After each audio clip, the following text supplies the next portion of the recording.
Yes, Tarunji, you're audible, I think. Yes. Vikrant sir, आपका mute है शायद. हाँ, We can start the session. शुरू कीजिए. ठीक है. तो हर बार की तरह रविन्द्रनाथ टैगोर विश्वविद्यालय के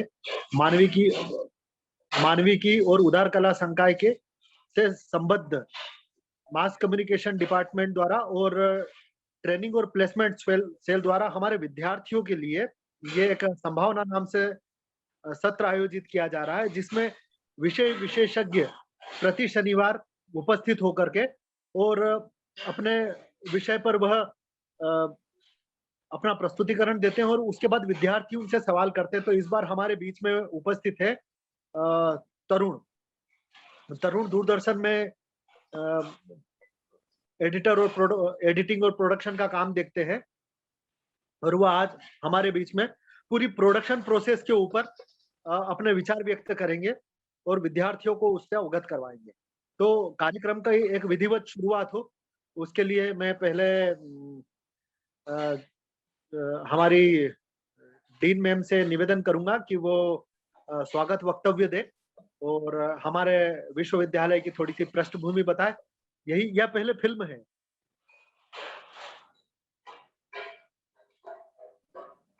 तो Vishakha, what do you say? पहले फिल्म है या पहले मैं बताऊं? पहले मैडम बोलेंगे. Give us a brief introduction, then we'll. बिल्कुल sir, it's up to you. जैसा आप लोग आदेश. नहीं मैम, please. मैम आप पहले स्वागत वक्तव्य. It's okay. I can proceed and then sir. बिल्कुल sir, thank you sir.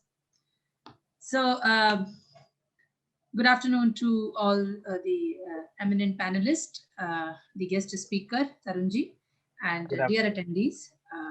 Warm welcome to all of you. I'll start with a line जो भी मेरे सामने ही आई और मुझे लगता है कि आज के इस सेशन के लिए या किसी भी एक सेशन के लिए ये बहुत जरूरी है क्योंकि हमारे साथ यूथ जुड़ा हुआ है.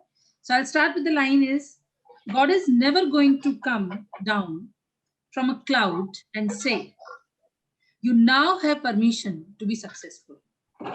Because we always think that success comes from any part of the world or success suddenly mere paas aa jayegi. So we always say there is no shortcut key to success. And we always say that nobody will come and will say you that, yes, this is the success, please take this. Success needs hard efforts, continuous efforts, smart efforts, क्योंकि अब जो धारणाएं हैं और जो परिभाषाएं हैं वो बहुत काफी हद तक बदल गई हैं. And it needs consistency. And I'm very much happy to see the consistency of Mass Communication Department. They have organized so far I think two sessions, and this one is the third session, if I'm not wrong, Vishaka, correct me if I'm wrong. So this is the third consecutive session, and I can see the number on boards, and that number on boards is showing the success of the event. So congratulations, first of all, the Mass Comm Department for the continuous efforts and for bringing down such a young and dynamic energy to the board, because that is much we required. ये हमारा एक और unique point हमने इस बार जोड़ा है. It doesn't mean जो middle age या old age groups like me कि उनके पास substance नहीं है, ऐसा नहीं है. I said that जब हम बहुत senior होकर कोई बात करते हैं तो बच्चा सोचता है कि इतना समय लगेगा यहाँ जाने में, but जब हम कोई young dynamic face एकदम से सामने देखते हैं और वो जब अपनी success, अपने achievements की बात करता है, तो then students get motivated. The youth who is inspiring to be a journalist or inspired to get into this field gets motivated. The parents realize that yes, if my child will get into this line, which is a different, altogether different line, this mass comm journalism, I too have a keen interest on it, but unfortunately I'm from management side. I can see how much vibrations, how much energy you people have to be in this profession all the time. Even in present scenario, if you see COVID-19, everyone is sitting at their home, but you see the journalism, you see the media, how much it is active and how much it is supporting.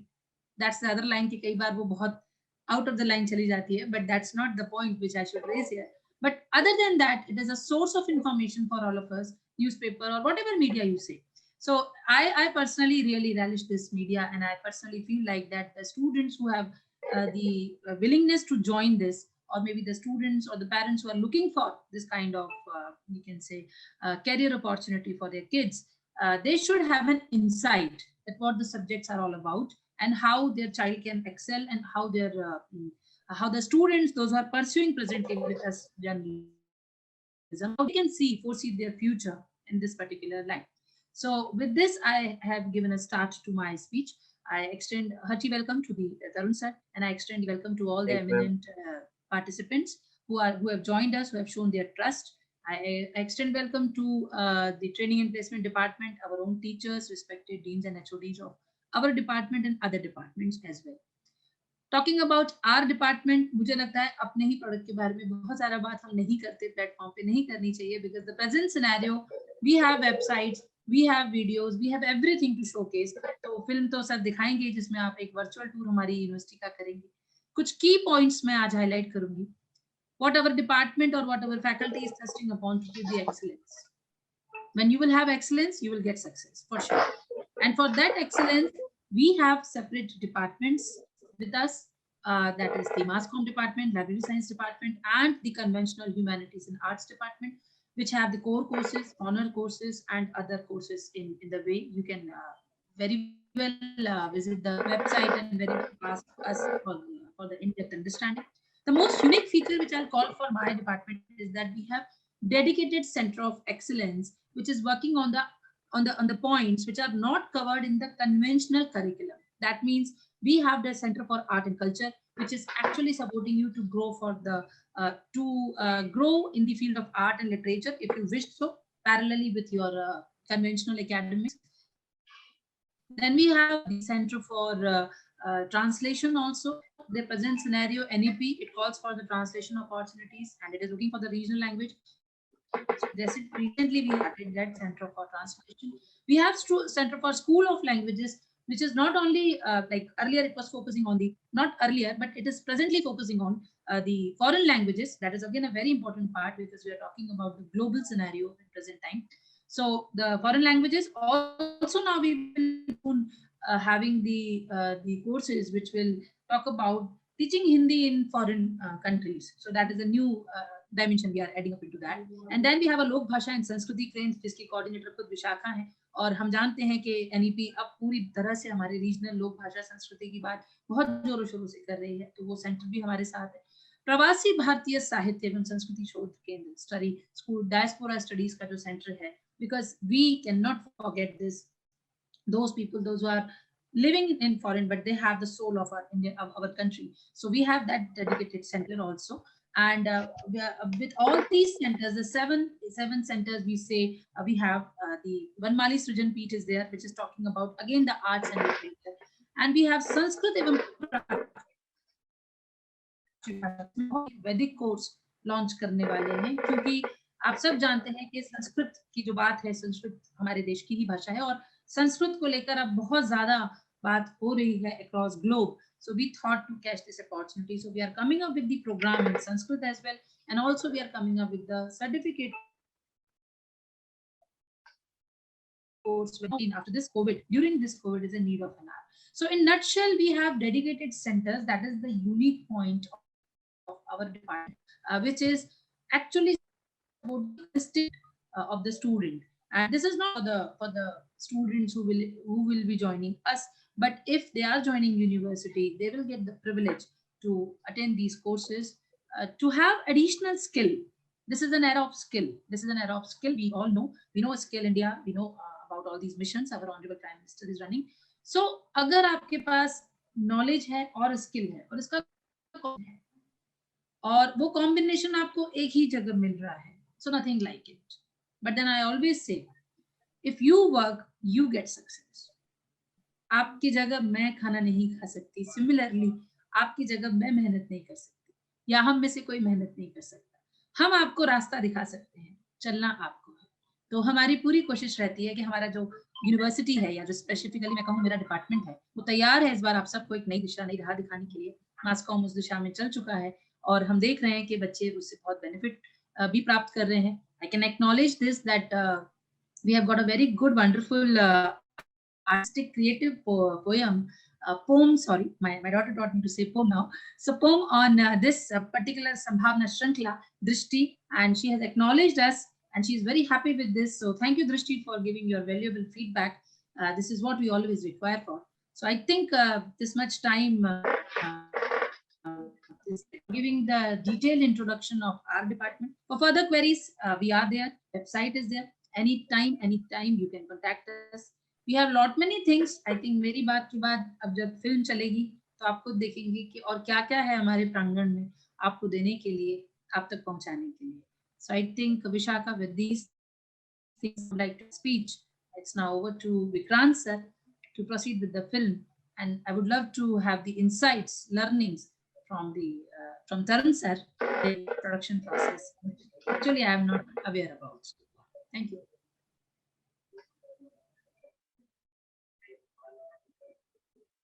Vikrant ji, thank you. जी धन्यवाद ma'am. दरअसल ये जो भी आयोजन जो हो रहा है, दरअसल ये आपका ही मार्गदर्शन और आपकी हम लोगों को जो आप हौसला अफजाई हम लोगों की समय समय पे करते रहते हैं, उसी का परिणाम है कि आज हम इस तरह अलग अलग विषय विशेषज्ञों को लेके चर्चा कर रहे हैं. और आपने बहुत ही मतलब बेहतर तरीके से पूरे एक विश्वविद्यालय परिदृश्य और उसके द्वारा जो जितने भी जो केंद्र स्थापित किए जा रहे हैं सबके बारे में बताया. अब मैं विशाखा जी से निवेदन करता हूं कि वो विश्वविद्यालय पे बनी हुई एक छोटी सी फिल्म है, तो वो हमारे जितने भी जो साथी जुड़े हुए हैं सबके सामने वो प्रस्तुत करें. Vishakha ji.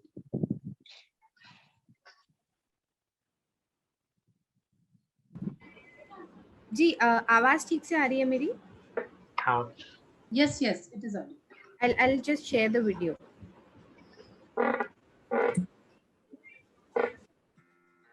World class education देने वाले कैंपस में आइए, जहां जिंदगी में सफलता पाने के लिए इंस्पायर किया जाता है, मोटिवेट किया जाता है.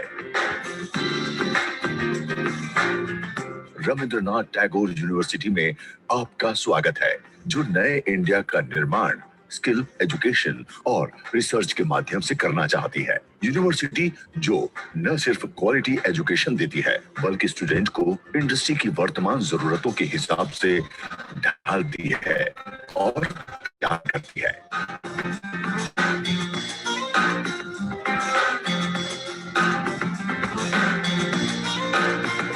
Rabindranath Tagore University is named after the first Nobel laureate of India, who was a great poet. The parent body, All India Society for Electronics and Computer Technology, was actually formed 30 years back, and it has a great legacy. It will focus on skill and skill integration with the higher education, and a lot of new skills and new age skills are being provided to the students to make them employable and to get jobs within the country and outside the country. And presently it has got 5 universities covering 5 states in the country. The Rabindranath Tagore University is the leading flagship university of this network. This university helps students to learn online. We have got the whole campus is Wi-Fi. There's a great computer lab within the university. We are tied with Intel, we are tied up with HP. And these centers are set up here as centers of excellence for the students to learn modern day ICT.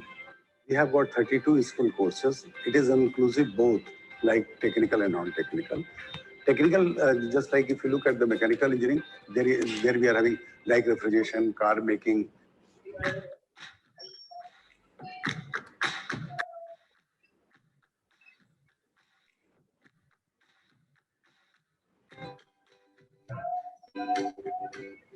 Rabindranath Tagore university पहली skill based university है, जहां student को अपने हर semester में एक नई skill सीखना जरूरी होता है. स्किल डेवलपमेंट कोर्स को करिकुलम में इस तरह से समावेशित किया गया है कि हर स्टूडेंट इंडस्ट्री की वर्तमान जरूरतों के अनुसार तैयार हो जाता है. 52 एकड़ में फैली ये यूनिवर्सिटी, जहां art, sculpture, structure, engineering, workshop और स्किल डेवलपमेंट सेंटर हैं. यह स्टूडेंट को energy park, centre of renewable energy और पढ़ाई के बेहतर माहौल की सुविधा भी दी जाती है. 9 sectors of excellence which are called Navaratna, and the sectors where we have established those centers are startups, IoT, science and communication, art and culture, agriculture, advanced material, space and earth science, renewable energy, and water and environment. Rabindranath Tagore University gives me an exploration to my knowledge, on-field work, hands-on approach to my patients, and different varieties of practical knowledge which I'll see in my day-to-day life. I have experienced that agriculture education at Rabindranath Tagore University mainly focuses on enhancing our professional and practical skills. Rabindranath Tagore university में research के लिए world class सुविधाएं हैं। University के विदेशों में कई tie up हैं, जिसमें NCTU, Taiwan university of Siegen, Germany राइजन political institute, United States, Christ South Korea, क्रीव university Ukraine, Tribhuvan university Nepal, Moi university Kenya प्रमुख हैं। University is having students from 7 countries, 27 states of India. The university hosted the Central India Cultural Fest organized by AIU in the campus, in which more than 1,500 students participated from 40 universities of Central India. Okay, so talking about the student outreach program, as I would like to mention that Rabindranath Tagore University is known for its activities mainly. If you talk about the activities, we have a plethora of activities starting from the academic, then extracurricular, co-curricular activities, and we encourage our students to participate for the same. We have faculties who are more supportive to the student when it comes to academic programs. They give opportunity for students to go outside, to go and present their papers. They also guide them how to go. We have computer lab, we have so many facilities. University अपने student को career guidance और बड़ी संख्या में placement की सुविधा भी उपलब्ध कराती है। स्टूडेंट को एंटरप्रेन्योर बनाने के लिए यहाँ अटल इंक्यूबेशन सेंटर बनाया गया है, जो स्टूडेंट को एंटरप्रेन्योर बनने के लिए प्रेरित करता है। We want to build a culture of startup. So for our student, we want to promote innovation and entrepreneurship in our students. For that, we actually try to motivate our students to think about entrepreneurship as a career substitute. We at Training and Placement Department ensures the overall development of our students. We counsel them, we guide them for their future as per their interest area. Currently, the students of Rabindranath Tagore University are working with the multinational companies in like Google, IBM, TCS, and Infosys. Initially, it created training and education modules to train a large number of people, empower especially women and girls in computer technology and their forthcoming new technology. So IQAC intervention have brought a lot of improvement in overall function of RNTU, Rabindranath Tagore University. And the latest example of our intervention is that RNTU is the only private university in Madhya Pradesh to be ranked among top 200 universities in the country by NIRF, which is a UGC MHRD framework. We are a startup working with farmers and creating a cold supply chain for milk delivery in the city. As a startup, we have got opportunity to be incubated at Rabindranath Tagore University. And we are also having a facility of where we test our products and ensure quality standards and meet the quality requirement that we promise to our customers. So talking about the e-content and library section of Rabindranath Tagore University, let me say that our university is well enriched with the e-content and we have enriched library resources. If you specifically talks about the management department, we have the subscription of Harvard Business Review and we have 216 plus journals of national and international repute. We have the good national collaborations and international collaborations with us.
इस university ने न सिर्फ higher education में ऊंचे आयाम स्थापित किए हैं, बल्कि स्टूडेंट की नींव को मजबूत बनाने का काम भी किया है। इससे वे अपने भविष्य के सारे सपनों को पूरा कर पा रहे हैं। आईसेक्ट की एजुकेशन लेगेसी को बढ़ाते हुए रविंद्रनाथ टैगोर यूनिवर्सिटी ने उच्च शिक्षा में नए आयाम स्थापित किए हैं।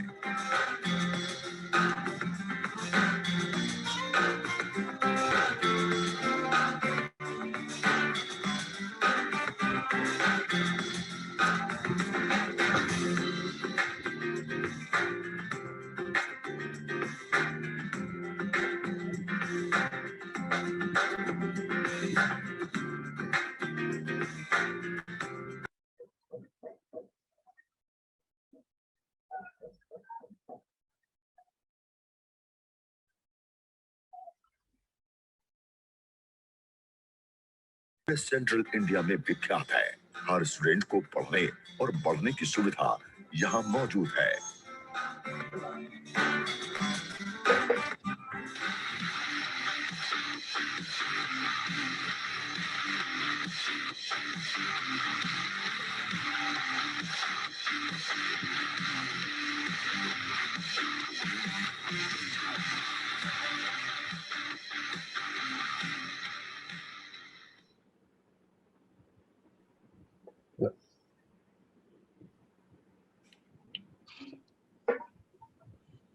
धन्यवाद विशाखा जी, ये फिल्म का चित्रीकरण किया। अब हम विषय को और आगे बढ़ाते हुए अब जो हम आज का संभावना का मूल विषय है प्रोडक्शन, उसके ऊपर आते हैं। लेकिन उसके ऊपर बातचीत शुरू करें, हमारे विशेषज्ञ आपसे रूबरू हो, उसके पहले हम चाहेंगे कि वह अपने प्रोडक्शन की दुनिया में हमारे अतिथि किस तरह रचे बसे हैं उनके बारे में हम जानेंगे, उनसे परिचय होगा, तो थोड़ा फेमिलियर होंगे। तो मैं विशाखा जी से निवेदन करता हूँ कि आज के हमारे जो मुख्य वक्ता है तरुण जी का परिचय विशाखा जी विस्तार से दें। Vishakha. Thank you Vikas, thank you for the opportunity. First of all सबसे पहले तो मैं बहुत बहुत धन्यवाद देना चाहती हूँ तरुण सर का कि उन्होंने बहुत विद वेरी ग्रैटिट्यूडली ही जॉइंड अस टुडे और बहुत आराम से उन्होंने हमें समय दिया। आज वो प्रोडक्शन के बारे में हमारे साथ जानकारी शेयर करेंगे कि what are the career opportunities in the production process. So let me tell you that Tarun Vikonde is a graduate and a postgraduate from Makhanlal University in 2012 and 2014, and then he pursued his post-graduation diploma in video production in 2015. और लगातार वो television में उनका काम है, वो लगातार video production में काम कर रहे हैं। So from 2011 to 2015 he has been working with Pansal News, जो कि भोपाल में बेस्ड है, मध्य प्रदेश छत्तीसगढ़ का उसका सेक्शन है। And after 2015 he joined in DD Kisan channel, which is a segment of Doordarshan based in Delhi. And from 2015 onwards, now he is with DD India, which is an English language daily news channel under the segment of Doordarshan, and continuously he's been working with Doordarshan since last 6 to 7 years. इसके साथ जो उनका specialisation है, he has been an editor with daily news bulletins, he has edited political, crime and entertainment programs. He has also worked on the news packages and on the live feeds. And apart from that, he has also worked on many editing projects during the programs and projects and documentaries as a freelancer. He has also created content for social media channels of DD Kisan like Facebook, Twitter and YouTube. He has also worked on a lot of spots, which is known as the advertisements also for the ministry. He has also edited some reality shows, and he also has experiences in editing the fiction programs. So all in all, he has almost done all the kind of editing functioning, and he has been associated with a lot of production teams as well. So extensively in last 7 to 8 years, or rather I would say last 10 years, one complete decade, he has been associated in the process of production and has got a real in-depth insight on the production processes that are going on these days. और I am very happy to have him. और आज वो हमारे students के साथ में बहुत सारी जानकारी इस बारे में शेयर करेंगे कि किस तरीके से प्रोडक्शन का प्रोसेस होता है, क्या क्या करियर अपॉर्चुनिटीज आज हमारे पास है। अगर टेलीविजन चैनल में, एंटरटेनमेंट चैनल में काम करते हैं या न्यूज़ चैनल में काम करते हैं, तो आपको कौन कौन सी चीज़ें वहाँ सीखने के लिए मिलती हैं, आप किन किन तरह से इन फील्ड ऑफ वर्क के साथ में जुड़ सकते हैं। सो this is what Tarun Bikonde is for us today. And now I would request Vikrant sir to just push up one question to Tarun, and then he can go on and on with the theme. Vikrant sir. Vishakha ji ने आज के हमारे मुख्य वक्ता का परिचय दे ही दिया है, और चूंकि आज हमारे साथ जर्नलिज्म और मास कम्युनिकेशन के सारे विद्यार्थी मौजूद हैं, तो प्रोडक्शन क्या होता है, टेलीविजन प्रोडक्शन किस तरह से होता है, उसकी दुनिया में तरुण जी किस तरह से रहते हुए अपने अनुभव से आपको परिचित कराएंगे, और आपकी प्रोडक्शन संबंधित तमाम जिज्ञासाओं की पूर्ति इस कार्यक्रम में आज हो जानी चाहिए, ऐसा मतलब मैं मानता हूं। तो अब हम तरुण जी के और आपके बीच में मतलब किसी तरह का व्यवधान नहीं रखना चाहेंगे, तो अब आप सीधे मुखातिब होइए तरुण जी से। धन्यवाद तरुण जी, अब आप संभालिए। Thank you Vikrant sir, thank you Vishakha, thank you dean ma'am. मतलब मैं रविन्द्रनाथ टैगोर यूनिवर्सिटी का धन्यवाद करना चाहूँगा कि उन्होंने मुझे इस वेबिनार का हिस्सा बनाया। और आप सभी को मैं ये बताना चाहूँगा कि प्रोडक्शन यानी कि हम बेसिकली वीडियो प्रोडक्शन तो जैसे हर चीज़ में होता ही है। तो वीडियो प्रोडक्शन जो है वो एक प्रोसेस है किसी भी वीडियो कंटेंट बनाने का।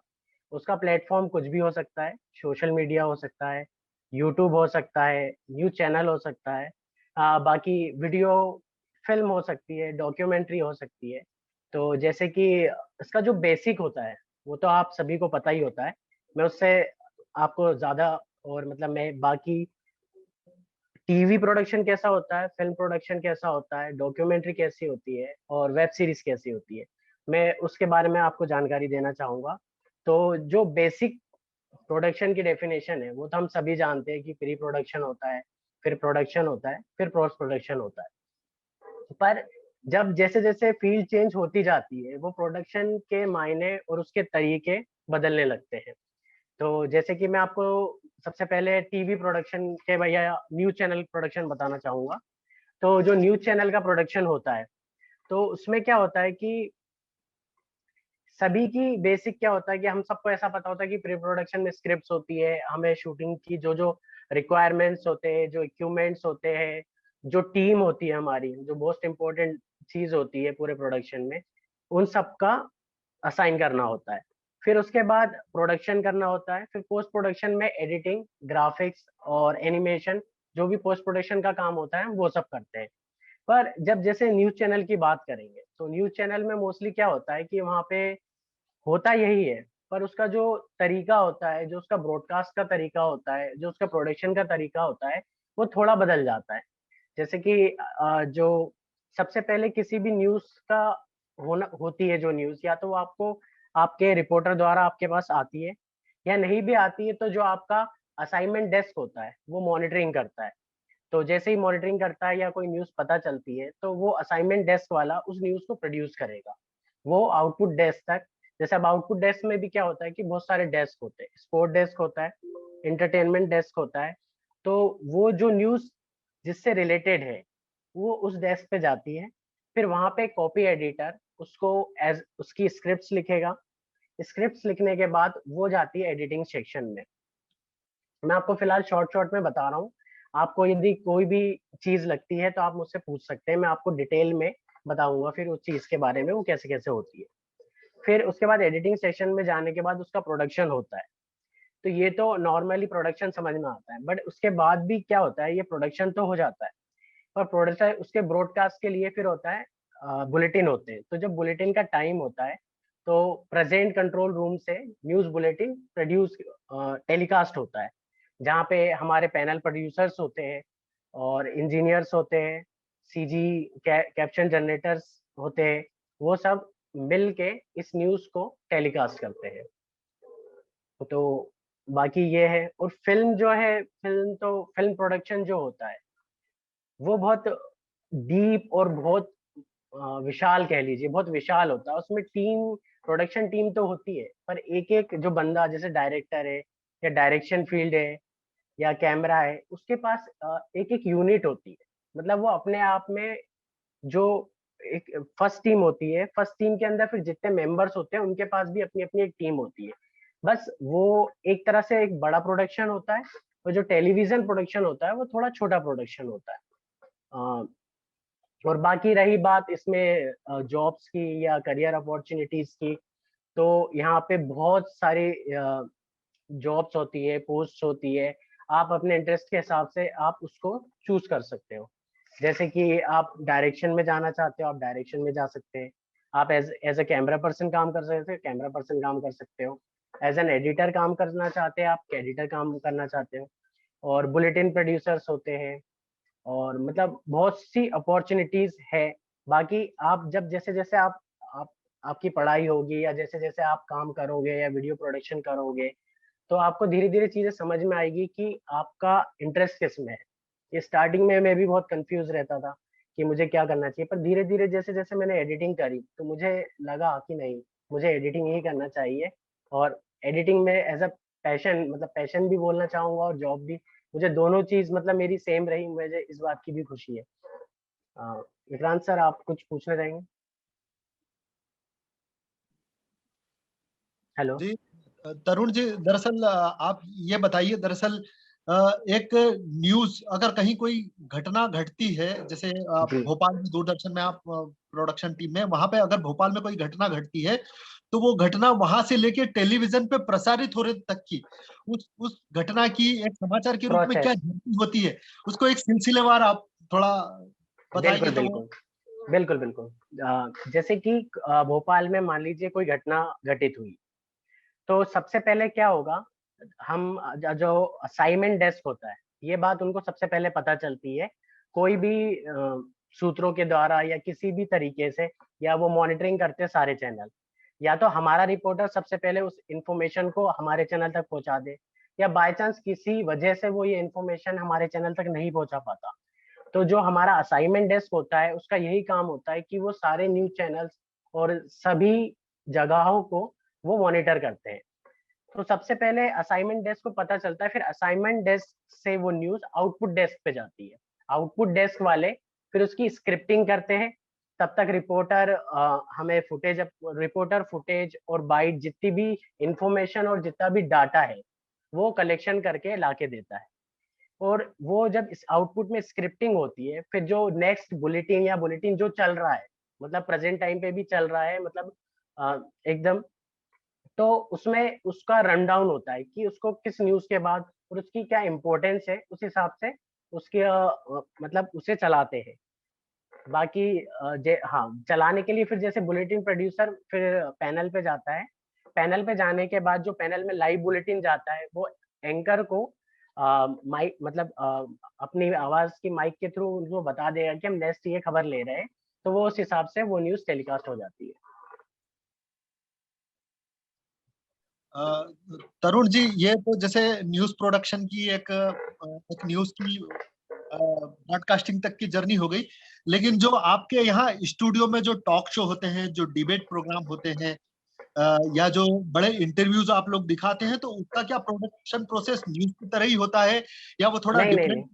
तो उस पर आप थोड़ी रोशनी डालिए। नहीं, दरअसल न्यूज प्रोडक्शन जो है या न्यूज चैनल जो होता है, उसमें ऑलमोस्ट दो ही होता है। एक तो न्यूज बुलेटिन होता है जो नॉर्मली अपन न्यूज देखते हैं, और दूसरा जो प्रोडक्शन होता है वो होता है स्टूडियो बेस्ड, यानी कि जो आप कह रहे हैं स्टूडियो बेस्ड प्रोग्राम जो होता है, जिसमें हम एक्सपर्ट्स को और बड़े बड़े पॉलिटिशियंस को, मतलब वो डिपेंड करता है कि आपका प्रोग्राम किस विषय पे है। जिस भी विषय पे होता है उस विषय के विशेषज्ञों को बुलाया जाता है।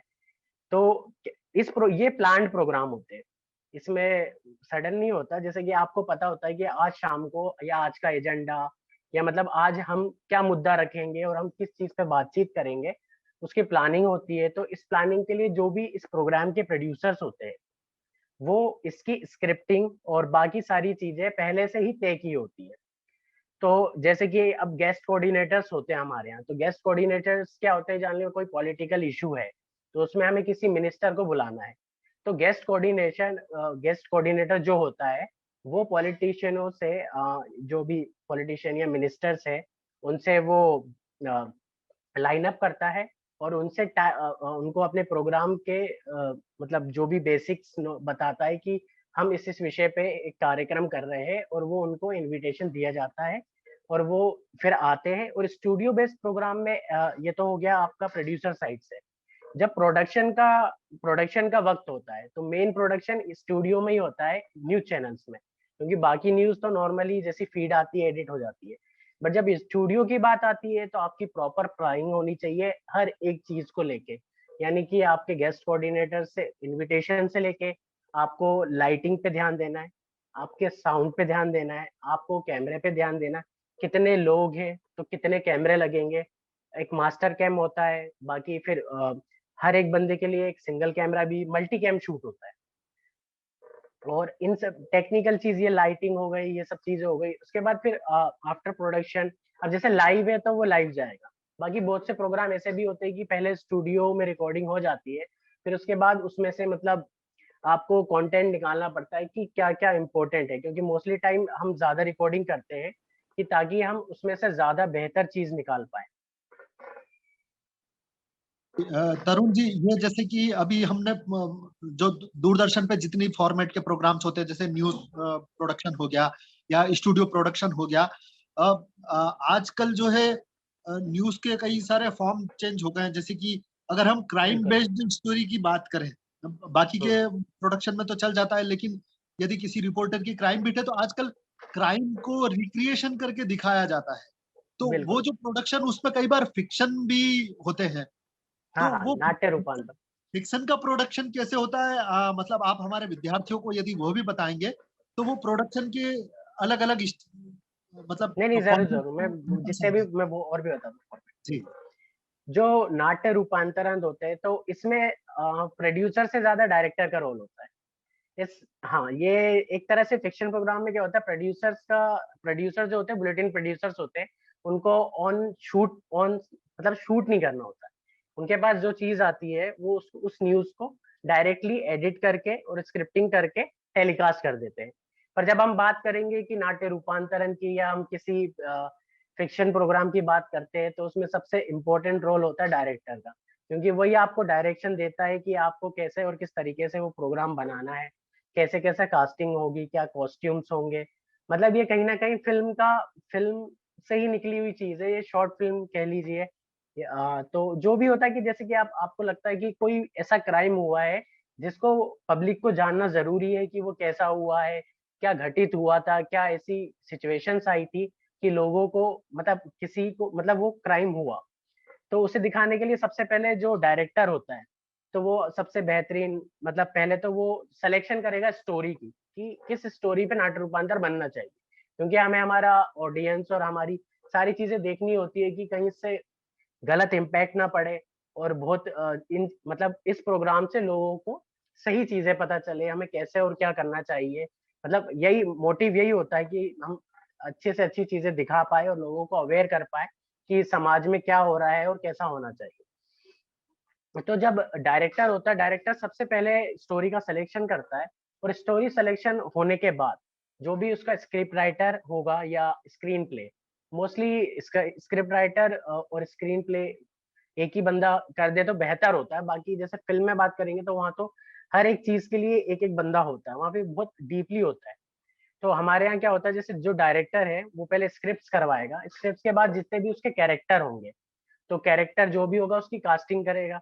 तो उसके लिए जो कास्ट डायरेक्टर होगा उसकी कास्टिंग करेगा, फिर कॉस्ट्यूम वाला उसके कॉस्ट्यूम डिसाइड करेगा। मतलब ये प्री प्रोडक्शन में ये सारी चीजें होती है। फिर जो भी आप मतलब जो भी डीओपी है, डायरेक्टर ऑफ फोटोग्राफी, मतलब जो बेहतरीन सिनेमेटोग्राफर है वो उसको असाइन करेगा इस प्रोजेक्ट के लिए।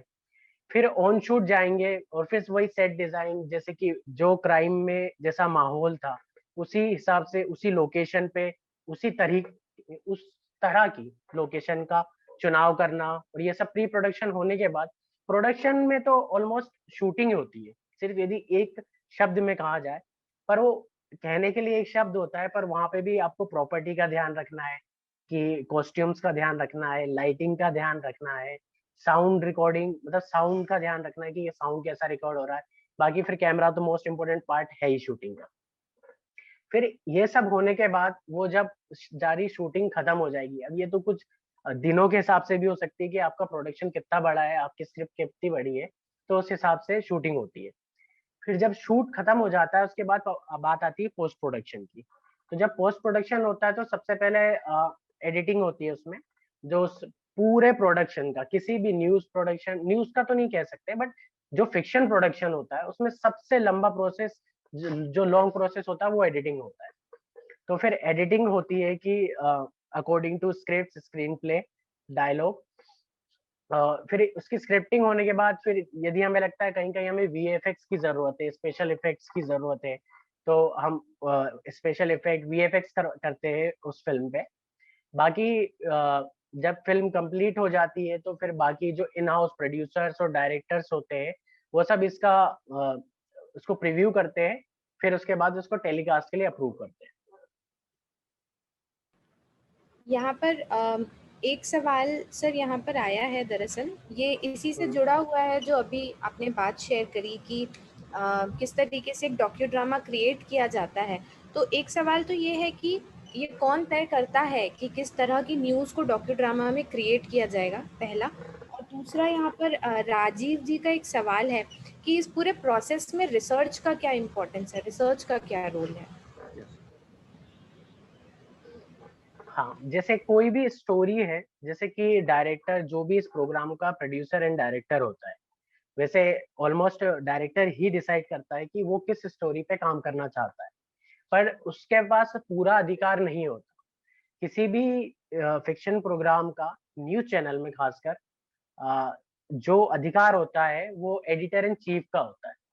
जो एडिटर इन चीफ होता है वो डिसाइड करता है कि ये हमारे चैनल पे टेलीकास्ट होने लायक है या नहीं, क्योंकि हर चैनल का अपना एक स्टाइल शीट होता है।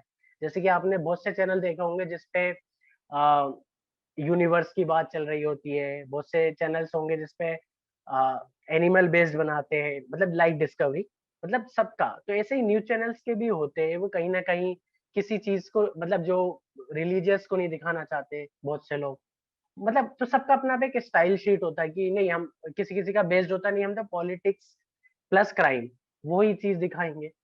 तो ये मोटी वजह से अब मोस्ट टाइम क्या होता है, जो अपने रीजनल चैनल्स होते हैं जैसे मध्य प्रदेश, छत्तीसगढ़, तो वो बाहर की दिल्ली क्राइम बेस्ड, तो मतलब ऑफ कोर्स सी बात है। तो वही सिंपल सी बात है कि यदि आपका सवाल ये है कि वो स्टोरी के अप्रूव कौन करता है, तो वो किसी भी चैनल का editor in chief he approve करेगा कि हमारे चैनल पे किस स्टोरी पे फिक्शन बनेगा। सिलेक्शन डायरेक्टर का होता है। और एक सवाल और आपका क्या था, स्लिप हो गया। रिसर्च का क्या रोल है? रिसर्च का सबसे ज्यादा सबसे मोस्ट इम्पोर्टेंट पार्ट होता है रिसर्च, क्योंकि ये सिर्फ फिक्शन नहीं कि आपने एक एंटरटेनमेंट के लिए आपने बनाया है, या आपने कि जस्ट एंटरटेनमेंट है या कोई स्टोरी है, ये मनगढ़ंत काल्पनिक नहीं है, ये दरअसल सत्य घटनाओं पर आधारित होता है। तो इसमें रिसर्च इम्पोर्टेंट बहुत जरूरी होता है कि कहीं भी एक रिलेशन या एक जो भी इंडियन या धारा होती है या जो क्राइम, मतलब एक एक वेपन, मतलब कोई भी चीज आप इधर से उधर नहीं कर सकते, क्योंकि ये एक तरह से का ये भी एक क्राइम हो जाएगा कि आप किसी के बारे में गलत दिखा रहे हैं। तो रिसर्च बहुत इंपॉर्टेंट है। उनका नाम क्या था, मतलब हम तो फिक्शनली नाम नहीं बताते, बट जो घटना होती है वो एकदम एग्जिट वैसे ही बताना होता है कि जैसे हुआ है, क्या कंडीशन रही थी, क्या समस्याएं रही थी, क्यों हुआ, ये सब रिसर्च होने के बाद ही आप इसको टेलीकास्ट कर सकते हो। सर हमारे पास बहुत सारे सवाल आना शुरू हो गए हैं ऑलरेडी, जो हमारे साथ जुड़े आज पार्टिसिपेंट्स हैं। I think so many people are interested in this whole production process. So मुझे लगता है उससे भी काफ़ी सारी चीज़ें कवर होंगी। तो एक सवाल आया है ऋतुराज तिवारी का। ऋतुराज जी पूछ रहे हैं कि what is the process of live news production and broadcast? So if you could just enlighten us with that. ठीक है, लाइव न्यूज एंड ब्रॉडकास्ट। दरअसल बुलेटिन जो होता है, जो हमारा समाचार का प्रसारण होता है, जो टेलीकास्ट होता है, जो जैसे कि मान लीजिए अभी लाइव बुलेटिन चल रहा है और एंकर मतलब न्यूज आप कंटिन्यूटी में चल रही है और सडनली कोई ब्रेकिंग न्यूज आती है कि अब कि मान लीजिए कहीं पे पुल टूट गया या व्हाटएवर, कोई भी एक न्यूज आती है, तो ब्रेकिंग न्यूज का क्या, ब्रेकिंग न्यूज फोन पे आती है आपके पास रिपोर्टर या आपके करस्पॉन्डेंट द्वारा। तो जैसे ही वो न्यूज आती है तो आपको मतलब वो अप्रूव्ड हो जाती है कि आप जिस पर्सन ने वो भेजा है वो आपकी संस्थान का एक एम्प्लॉय है, और आपको जैसे ही न्यूज पता चलती है तो आपके पास तुरंत फुटेज नहीं होता। तो आप ब्रेकिंग, आपने देखा होगा अभी बड़ी बड़ी ब्रेकिंग्स आती है और सिर्फ टेक्स्ट आते हैं। तो लाइव में क्या होता है कि जैसे ही वो न्यूज आती है तो जो बुलेटिन प्रोड्यूसर होता है वो पैनल पे कॉल करता है और पैनल प्रोड्यूसर को इस बात की सूचना देता है कि ऐसी ऐसी घटना घटित हुई है। तो जैसे ही वो पैनल प्रोड्यूसर को बताता है तो पैनल प्रोड्यूसर तुरंत एंकर को कन्वे करता है, एंकर को ये चीज बताता है कि हम नेक्स्ट न्यूज ये लेंगे। और वहां पे सीजी ऑपरेटर होते हैं, सीजी ऑपरेटर बोलेंगे कैप्शन जनरेटर। कैप्शन जनरेटर की जैसे तुमने वही जो मैं बता रहा था ब्रेकिंग न्यूज, जो भी टेक्स्ट लिखे आते हैं ग्राफिकली, वो ऑनलाइन ग्राफिक्स होते हैं जो कैप्शन जनरेटर के थ्रू कैप्शन ऑपरेटर हमें दिखाता है। तो वो फुटेज ना होने के कारण और लाइव बुलेटिन सडनली न्यूज आने के वजह, मतलब ब्रेकिंग न्यूज आने से हम उसे फ्लैश करते हैं ऑन स्क्रीन, और फिर जैसे ही उसके फुटेज आ जाते हैं तो उसको हम फुटेज के साथ दिखाने लगते हैं। और ये सब चीजें बहुत फास्ट होती है क्योंकि दरअसल जो फुटेज होते हैं, जो बहुत इंपॉर्टेंट न्यूज होती है, जैसे किसानों का भी आंदोलन चल रहा था, तो ये नहीं हो सकता कि आप बार बार जाओ और फुटेज लेके आओ। तो दरअसल आजकल लाइव व्यू, ओबीवेन आपने सुना होगा, बट ओबीवेन मोस्टली बड़े बड़े प्रोग्राम में यूज करे जाती है, जैसे इंडिपेंडेंस डे का कुछ वो है या मतलब कुछ बड़े लेवल पे प्रोग्राम है या कुछ ज्यादा चीजें हो गई है, तो वहां पे डायरेक्ट ओबीवेन जाती है आउटसाइड ब्रॉडकास्ट, जिससे कि हम डायरेक्ट सैटेलाइट के थ्रू टेलीकास्ट कर देते हैं। पर यदि अब छोटी छोटी चीजें लाइव व्यू करके छोटे छोटे बैकपैक आते हैं जिससे कि आप डायरेक्ट लाइव अपने चैनल को दे सकते हैं। तो जो लाइव होता है तो वो लाइव व्यू के थ्रू होता है। नीरज कुमार का इसी से जुड़ा हुआ एक सवाल आया है। ही इज क्वेश्चनिंग कि क्या लाइव न्यूज जो होती है वो भी स्क्रिप्टेड होती है, और उसे कौन लिखता है और किस आधार पर उसको स्क्रिप्ट किया जाता है? ठीक, जो लाइव न्यूज होती है, मोस्टली न्यूज तो हमें पहले ही पता चल जाती है, बट जैसे लाइव न्यूज कोई सडन न्यूज आई है तो जो उस बुलेटिन का प्रोड्यूसर है, क्योंकि वो उस डेस्क का यानी कि जो प्रोडक्शन टीम है, सबसे इम्पोर्टेंट और सबसे रिस्पॉन्सिबल पर्सन होता है बुलेटिन प्रोड्यूसर। वैसे जो नॉर्मल न्यूज होती है वो कॉपी एडिटर लिखते हैं, या थोड़ी ज्यादा इंपॉर्टेंट न्यूज है तो सीनियर कॉपी एडिटर लिखता है। बट बुलेटिन प्रोड्यूसर भी कहीं ना कहीं प्रमोट होकर बुलेटिन प्रोड्यूसर बनाया जाता है, और वो मोस्ट सीनियर होता है, उसे बहुत समझ होती है चीजों को लेके, तुरंत क्या लिखना है क्या नहीं लिखना है। आपके पास इतना समय नहीं होता, तो आपको वैसे तो एक्चुअल फैक्ट्स लिखे जाते हैं as it is live news में, क्योंकि उसमें इतना ज्यादा कुछ करने को उस समय आप नहीं कर सकते, क्योंकि आप श्योर भी नहीं होते हो ज्यादा चीजों को लेके, और आपके पास एक बहुत स्मॉल अमाउंट इंफॉर्मेशन होती है, तो आप उसके साथ है ना ज्यादा क्रिएटिव कर भी नहीं सकते।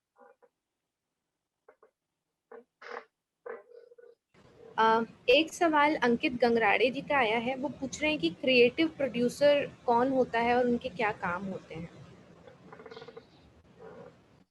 क्रिएटिव प्रोड्यूसर जैसे कि मोस्टली क्या होता है, आपने हर चैनल होता है, तो चैनल्स में है ना प्रोग्राम्स के फॉर्मेट होते हैं। एक होता है न्यूज बुलेटिन, जो न्यूज बुलेटिन फॉर्मेट होता है कि वो हर घंटे या हर 2 घंटे में एक आधे घंटे का न्यूज बुलेटिन जाता है। फिर बहुत से न्यूज आपने ये देखा होगा कि इंटरटेनमेंट को भी लेके होते हैं, कि सास बहू और जो टीवी सीरियल्स की इंफॉर्मेशन बताते हैं। और उसके बाद बहुत सारे ऐसे भी होते हैं जो आपको टेक्नोलॉजी के बारे में बताएंगे, स्टार्टअप इंडिया, और मतलब बहुत ज्यादा कि जिसमें क्रिएटिव चीज दिखानी है आपको, या न्यूज ढूंढ ढूंढ के लाना, जैसे कि बहुत ही ज्यादा कि आपने अभी जैसे कि हमारे जो बॉर्डर्स पे सोल्जर्स होते हैं वो अपनी लाइफ कैसे जी रहे हैं, क्या चीजें हो रही है, कितनी डिफिकल्ट है। तो जो क्रिएटिव बुलेटिन्स होते हैं वो मतलब न्यूज से थोड़ा हटके होते हैं, वो इंफॉर्मेटिव भी हो सकते हैं, प्लस इंटरटेनमेंट भी हो सकता है, कि एक मतलब एक सूचना जो हमें मतलब जनता तक पहुंचानी होती है, कि उन्हें बहुत सी स्कीम्स पे भी बेस्ड होते हैं, कि जैसे कि हमारे यहाँ पे ही चलता है स्टार्टअप इंडिया।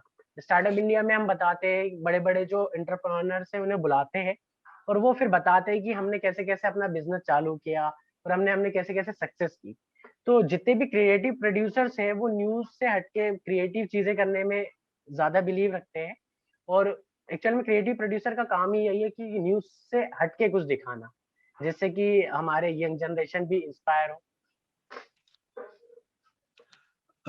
तरुण जी जी सर, कुछ दो छोटे छोटे सवाल और थे, तो दोनों एक साथ ही पूछ लेता हूँ। दरअसल एक नहीं, तो नहीं, ये कि बिल्कुल। प्रोडक्शन की जो प्रक्रिया होती है बड़ी मतलब मेहनती होती है, तो जो प्रोडक्शन को करने के दौरान किस तरह की चुनौतियां आती है, दरअसल किस तरह की ट्रबल्स आती है और किस तरह की उनमें हम मतलब ट्रबल शूटिंग करते हैं, क्या चैलेंजेस होते हैं, तो एक तो उस पर थोड़ा प्रकाश डालिए। दूसरा ये कि प्रोडक्शन में अगर इंटर्नशिप को लेकर क्या संभावना है, और हम चूंकि अब आपसे हमारी मित्रता भी हो गई है, तो हम चाहेंगे आप दूरदर्शन पे हैं तो हमारे विद्यार्थियों को वहां पे इंटर्नशिप की क्या संभावनाएं बनती है, उस पर भी थोड़ा सा आप रोशनी डालेंगे। तो ये दो सवाल थे। बिल्कुल, बिल्कुल। जैसे चुनौतियां तो बहुत सी होती है, तो खासकर जैसे अब आप प्री प्रोडक्शन और पोस्ट प्रोडक्शन तो बहुत इनमें चुनौतियां मतलब काम को लेके होती है, पर प्रोडक्शन में बहुत ज्यादा चुनौतियां होती है कि सबसे पहले तो आपको टाइम मैनेजमेंट जो है, क्योंकि आप सब मोस्टली हम डे लाइट में शूट करना, day light is best for shooting. तो सबसे ज्यादा चुनौतियां टाइमिंग की ही होती है, टाइम मैनेजमेंट ही सबसे इम्पोर्टेंट पार्ट होता है शूटिंग का, कि आपको किस समय कब और क्या कैसी लाइट मिलेगी उस हिसाब से शूट करना होता है। और मोस्टली ये भी चीजें होती है कि बाय चांस यदि आपको मतलब रीशूट करना पड़ जाता है कभी कभार, कहीं ना कहीं कुछ चूक रह जाए यदि फिक्शन प्रोग्राम है तो हमें ये चीज सब ध्यान में रखते हुए, इसलिए मोस्टली जो प्री प्रोडक्शन में रिहर्सल और ये सब चीजों का बहुत इंपॉर्टेंट पार्ट है, कि आप जब ऑन सेट शूट करने जाएंगे तो आपके पास इतना टाइम नहीं होता, आपको मतलब बेस्ट है कि वन टेक निकल जाए, मोस्टली बाय चांस रीटेक करना पड़ा ठीक है, इसलिए उसके लिए रिहर्सल्स करना रिहर्सल्स में ही हमें परफेक्शन देना पड़ता है। और छोटी मोटी चुनौतियां बहुत है, जैसे कि टेक्निकल इश्यूज आ जाते हैं कभी कभार, और बाकी एनवायरमेंट मतलब एटमॉस्फेयर वो भी है कि आपको माहौल कैसा मिल रहा है, लोग कैसे हैं जहाँ शूटिंग कर रहे हैं, तो छोटी छोटी चुनौतियां हैं, पर ठीक है। इंटर्नशिप को लेके आप थोड़ी रोशनी डालिए। हाँ, इंटर्नशिप को लेके दूरदर्शन के आप किसी भी केंद्र पे, और यदि चाहे तो हेड ऑफिस दिल्ली में भी आप इंटर्नशिप कर सकते हैं। इसके लिए ऐसा कुछ नहीं, आप जो भी आपके स्टूडेंट्स हैं वो डायरेक्ट भी जाके वहाँ पे बात कर सकते हैं, तो ये ओपन है, मतलब ऐसा इंटर्नशिप वहाँ पे वो इजीली हो जाती है। तो दूरदर्शन के अलावा और बाहर भी क्या संभावनाएं हैं, उस पर भी थोड़ी आप। बाहर की संभावनाओं का तो ऐसा, जैसे प्राइवेट न्यूज चैनल्स पे फिर वो वैकेंट होना चाहिए, जैसे कि वो एक साल में उनका एक टारगेट होता है या एक चीज होती है कि वो इतने स्टूडेंट्स को इंटर्नशिप देंगे। तो यदि वो जैसे कि एक इंटर्नशिप जैसे जैसे एक सर्कल हो जाता है एक तरह से, कि वो एक साल में 10 स्टूडेंट को इंटर्नशिप देते हैं, तो वो तो आपको अप्लाई करने पे या उनसे बात करने पे ही पता चलेगा कि अभी वहां पे वैकेंट है नहीं। एक सवाल और आ रहा है तरुण जी, दरअसल की प्रोडक्शन की जो 3 स्टेज है, प्री प्रोडक्शन, प्रोडक्शन और पोस्ट प्रोडक्शन, तो हम प्री प्रोडक्शन क्यों करें, मतलब हम सीधे मतलब प्रोडक्शन पे ही क्यों ना जंप करें, मतलब प्री प्रोडक्शन क्यों जरूरी है, थोड़ा सा बच्चों को और क्लियर हो जाए, ऐसा कुछ बताएं आप कि सीधे प्रोडक्शन क्यों ना करें, प्री प्रोडक्शन क्यों जरूरी है, उससे क्या फायदा। नहीं नहीं नहीं, आपकी जब तैयारी नहीं होगी, जैसे कि मान लीजिए नहीं प्री प्रोडक्शन, हाँ जैसे कि सडन कोई न्यूज आ जाती है और उसका कवरेज करने आपको जाना पड़ता है, तो आप उसको तुरंत जाके कवर करके आ सकते हो सिर्फ न्यूज में। बट जैसे आप कोई फिक्शन कर रहे हो या आप छोटा सा इंटरव्यू भी करने जा रहे हो, तो आप वहां पे आप जब ऑन एयर होते हो या लाइव होते हो या जब आपकी रिकॉर्डिंग होती है, तो अब आपको पता होना चाहिए आपको क्या क्या सवाल करने हैं। तो मुझे नहीं लगता कि आप बेहतर सवाल कर पाएंगे सामने वाले को जाने बिना, आपको उसके बारे में या उसकी जो भी फील्ड है तो उसके बारे में तो आप उससे तभी सवाल कर पाएंगे जब आपकी प्रिपरेशन होगी। तो प्रोडक्शन एकदम से नहीं किया जा सकता। कैरेक्टर फिक्शन रहेगा तो फिक्शन में तो बिल्कुल भी पॉसिबल नहीं है।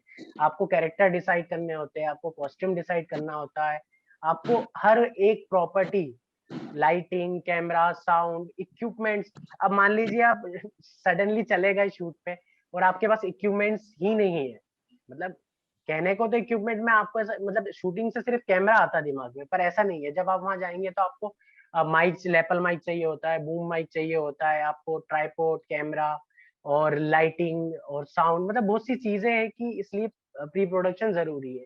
दरअसल प्रोडक्शन की ही तैयारी है, वो उसके बिना अधूरा है, वो नहीं हो सकता। सवाल और आया है दरअसल कि विज्ञापन के प्रोडक्शन पे आप कुछ कहना चाहेंगे, खास जो विज्ञापन का उत्पादन? हाँ जरूर।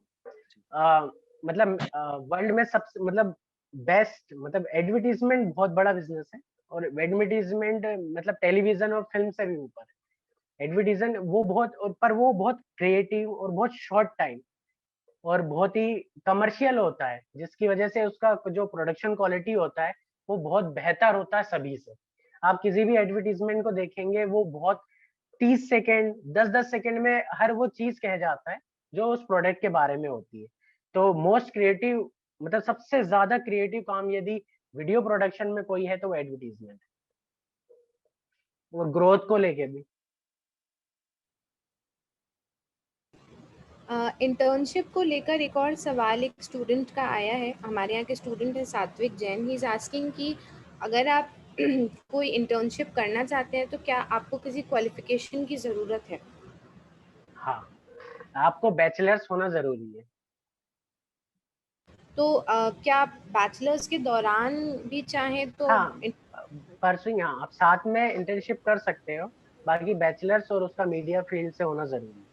ओके। और सात्विक का एक और सवाल है, जो दरअसल मेरा भी सवाल है सारे स्टूडेंट्स के लिए, कि अभी जो पेंडेमिक का दौर चल रहा है तो हम लोगों के लिए बहुत मुश्किल है कि हम लोग घर से बाहर निकलें और काम करें। तो जैसा प्रोडक्शन के बारे में है कि उसमें तो बहुत सारी चीज़ें हैं, कैमरा है, फोटोग्राफी है, एडिटिंग है।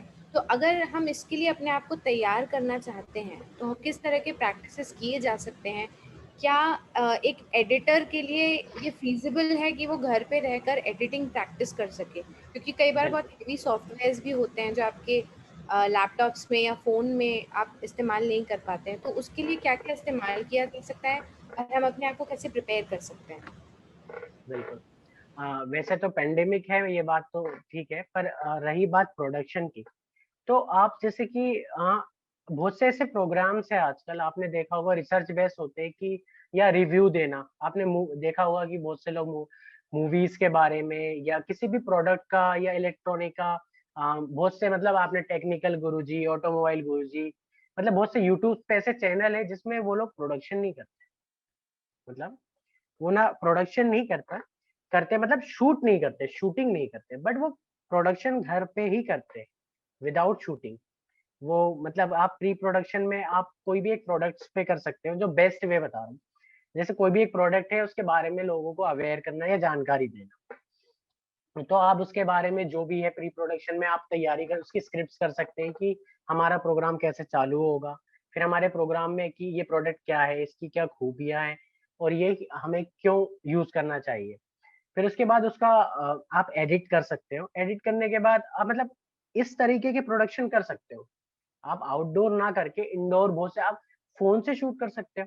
आप नॉर्मली एक परफ्यूम ले सकते हो, आप अपने फोन से शूट कर सकते हो, आप उसकी स्क्रिप्ट्स कर सकते हो, आप उसको एडिट कर सकते हो। रही बात फोन में, ये बात है कि हैवी, आप ज्यादा हैवी डाटा लोड करके एडिट नहीं कर सकते, पर कहीं ना कहीं आप 30 सेकेंड, 1 मिनट, 2 मिनट तक का जो एडिट है वो आप जरूर कर सकते हैं। इसी से ही एक और जुड़ा हुआ सवाल है आशीष जी का, और उसी से जुड़ा सवाल सात्विक के सवाल से भी हम यहाँ तक पहुँचते हैं कि अगर आप एडिटिंग की फील्ड में जाना चाहते हैं तो ऐसे कौन से सॉफ्टवेयर्स मेनली आप बताएंगे जो प्रोमिनेंटली लगभग सभी जगह इस्तेमाल होते हैं, जिसपे कि एक वीडियो एडिटर को आना चाहिए वो सॉफ्टवेयर्स? और अगर आप घर पर ही कुछ प्रैक्टिस करना चाहते हैं एज अ स्टूडेंट, तो उसके लिए लाइटर नोट पे कौन-कौन से सॉफ्टवेयर्स हैं जिसपे कि स्टूडेंट्स जो हैं प्रैक्टिस कर सकते हैं? नाम अगर आप शेयर कर दें तो। सॉफ्टवेयर के बारे में आपने पूछा तो अच्छी बात, मतलब जैसे कि 2 सॉफ्टवेयर ऐसे हैं जो सबसे ज्यादा चलते हैं, एक एडोब प्रीमियर और एक एफसीपी फाइनल कट प्रो। मतलब ऑलमोस्ट 99% इन्हीं सॉफ्टवेयर्स पे काम होता है। और एक एविड भी है, एविड हॉलीवुड, मतलब जस्ट इंफॉर्मेशन के लिए, जैसे आपने बहुत मार्वल्स देखी होगी, आपने जस्टिस लीग देखी, जो भी ये सारी जितनी भी मूवीज है ये एविड पे शूट हुई, वो एडिट हुई है। और ये मतलब आप कोई भी सॉफ्टवेयर हो, जैसे आप लाइट सॉफ्टवेयर जो आपने बोला, तो कोई भी आप फ्री सॉफ्टवेयर आप डाउनलोड कर सकते हैं। पावर डायरेक्टर है। वैसे एक चीज मैं ये कहना चाहूंगा, जैसे सॉफ्टवेयर को लेके आपने एक जो चीज कही, तो मैं एडिटिंग के बारे में एक चीज बताना चाहूंगा। मतलब एडिटिंग आप सॉफ्टवेयर के थ्रू करते हैं, बट एडिटिंग एक तरह से स्टोरी टेलिंग होता है। मतलब आप कहानी को बता कैसे रहे। एडिटिंग टेक्निकली नहीं है, आपको आर्टिस्टिक करना होता है कि मतलब आप मतलब कहाँ से वो शुरू होगी, किस शॉट के बाद क्या शॉट आएगा। और रही बात सॉफ्टवेयर की, तो आपने जैसे कोई भी एक सॉफ्टवेयर सीख लिया, उसका थोड़ा बहुत कॉन्फ़िगरेशन इधर से उधर हो सकता है कि मास्क ऑपरेट कैसे करना है, उसकी कॉन्फ़िगरेशन इधर से उधर हो सकती है। पर जहाँ कट लगना होगा आपको कट लगाना, जहाँ इफेक्ट लगना होगा वो इफेक्ट लगाना। मतलब आप समझ रहे हैं ना।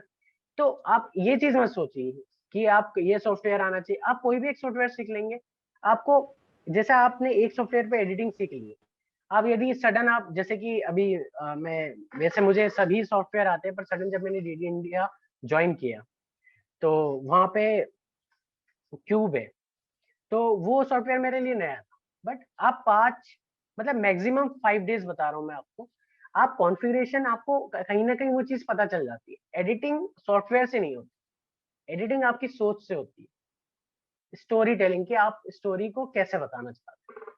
बाकी इस बारे में मैं सभी से कहूंगा, सॉफ्टवेयर को लेके कभी भी ये ना सोचे कि ये सॉफ्टवेयर नहीं आता, ये नहीं आता। आपको एडिटिंग आती है, आपके अंदर सेंस है, खत्म। आप कोई भी सॉफ्टवेयर पे बैठेंगे, मैक्सिमम मैं 5 डेज बोला है, मैं आप 5 घंटे में आप ऑपरेट करना सीख जाएंगे, यदि आप पहले से किसी सॉफ्टवेयर को जानते हैं। जो ये सिर्फ एक ड्राइव करने की तरह है कि आपने एक कार ड्राइव कर लिया, और कार ड्राइव कर लिया। This is very good point. I think जैसा फोटोग्राफी के साथ भी होता है कि photography is not about your camera, it is about how you look at things. बिल्कुल। तो एडिटिंग भी शायद बिल्कुल वैसे ही है कि आपका विजन होना चाहिए कि आप उसे कैसे शेयर करना चाहते हैं। स्टार्टिंग में बहुत लोग इस चीज को लेके बहुत ज्यादा वो होते हैं कि यार मुझे वो सॉफ्टवेयर नहीं आता, मैं वहाँ कैसे करूँगा। बट बहुत सबसे मतलब इसमें कोई भी वो नहीं है, थोड़ा कुछ दिन की प्रैक्टिस, बाकी आपकी एडिटिंग आपके सेंस से होगी, ना कि आपके सिस्टम से। राइट। तरुण जी, मैं थोड़ा बीच में इंटरप्ट कर रहा हूँ। बेसिकली मेरा ये जानना था कि आपने बहुत सारी बातें बताई हैं, बहुत सारा सारगर्भित हमारे विद्यार्थियों को बताया, प्रोडक्शन की पूरी प्रोसेस आपने बताई, प्रोडक्शन, पोस्ट प्रोडक्शन, प्रोडक्शन। मूलतः ये होता है कि जब हम कोई प्रोडक्शन करने बैठते हैं तो मूलतः उसकी स्क्रिप्टिंग मेन बेस होती है। तो एज ए कंटेंट प्रोडक्शन के तौर पे, कंटेंट प्रोड्यूसर के तौर पे, जब आप एडिटिंग की डेस्क पे बैठते हैं और आप एडिटर हैं, तो एक फुटेज और एक स्क्रिप्ट और एक स्टोरी लाइन, इन तीनों का कॉम्बिनेशन किस तरह आपको मदद करता है, और एक एडिटर को ये जानना क्यों जरूरी है कि एक अच्छे स्क्रिप्ट, कंटेंट और फुटेज एक अच्छी स्टोरी बनाने में, एक अच्छे प्रोडक्शन में मदद करता है। थोड़ा बताइए इस बारे में। बिल्कुल। दरअसल जब वही है ना कि एडिटिंग जो है वो स्टोरी टेलिंग है, मतलब आप कहानी बता रहे हैं, पर आपको उसके लिए कहानी पता होना चाहिए कि आप कहानी क्या बता रहे हैं। जब तक मुझे कहानी नहीं पता होगी तब तक मैं उसको क्रिएट नहीं कर पाऊंगा। जब कि मतलब मैं उसे कैसे बताऊंगा कि उस कहानी के अंदर क्या क्या है। तो वो एक जो सीक्वेंस होता है या उसका जो फ्लो होता है कहानी का, वो आपको पता होना बहुत जरूरी होता है, तभी आप कहानी बता पाएंगे। और जैसे कि आपने कहा स्क्रिप्ट्स भी, और जैसे क्यू शीट भी होती है आपको, मतलब जब फिक्शन कर रहे होते हैं ना, तब स्क्रिप्ट तो ऐसा कि न्यूज है तो ठीक है, आप स्क्रिप्ट को देख के आप अपना एडिट कर लेते हो। बट जब हम बात करेंगे फिक्शन की, तो आपको दरअसल जो शूट्स होते हैं वो बहुत दिनों के होते हैं, आपके पास बहुत सारे कार्ड्स होते हैं, और आप देखे देंगे बहुत से टेक्स भी होते हैं कभी कभार। तो आपके पास क्यू शीट भी होना जरूरी है कि आपका जो कार्ड, किस कार्ड में वो फुटेज है, और फिर उसमें जो कौन सा टेक ओके है, और इंटरनल शॉट है, नाइट का शॉट है मोस्टली। तो इन सब चीजों के हिसाब से ही वो कहानी पूरी, फिर जैसे कि उसका मूड क्या है उस हिसाब से फिर आपको म्यूजिक भी देखना होता है कि हाँ क्या मतलब किस म्यूजिक के साथ वो शॉट जाएंगे। तो स्क्रिप्ट से क्या होता है ना कि कहीं ना कहीं आप उस वो जिंदगी जी लेते हैं एक किताब की तरह, जैसे आप किताब पढ़ते हैं तो आपको चीजें समझ में आती, तभी आप उस पर प्रोडक्शन कर सकते हैं। और जब मतलब वैसे प्रोडक्शन आप शायद कर भी ले पर वो इतना बेहतर और इतना प्रभावशाली नहीं रहेगा जितना कि आप स्क्रिप्ट के बात करेंगे, मतलब आप वो चीज समझ लेते हैं। जी जी जी, थोड़ा डोप शीट और क्यों लॉग शीट के बारे में थोड़ा बताइएगा, हमारे विद्यार्थी जानना चाहते हैं कि ये किस कितनी महत्वपूर्ण है और इनका क्या रोल है हमारे स्क्रिप्टिंग में और प्रोडक्शन में।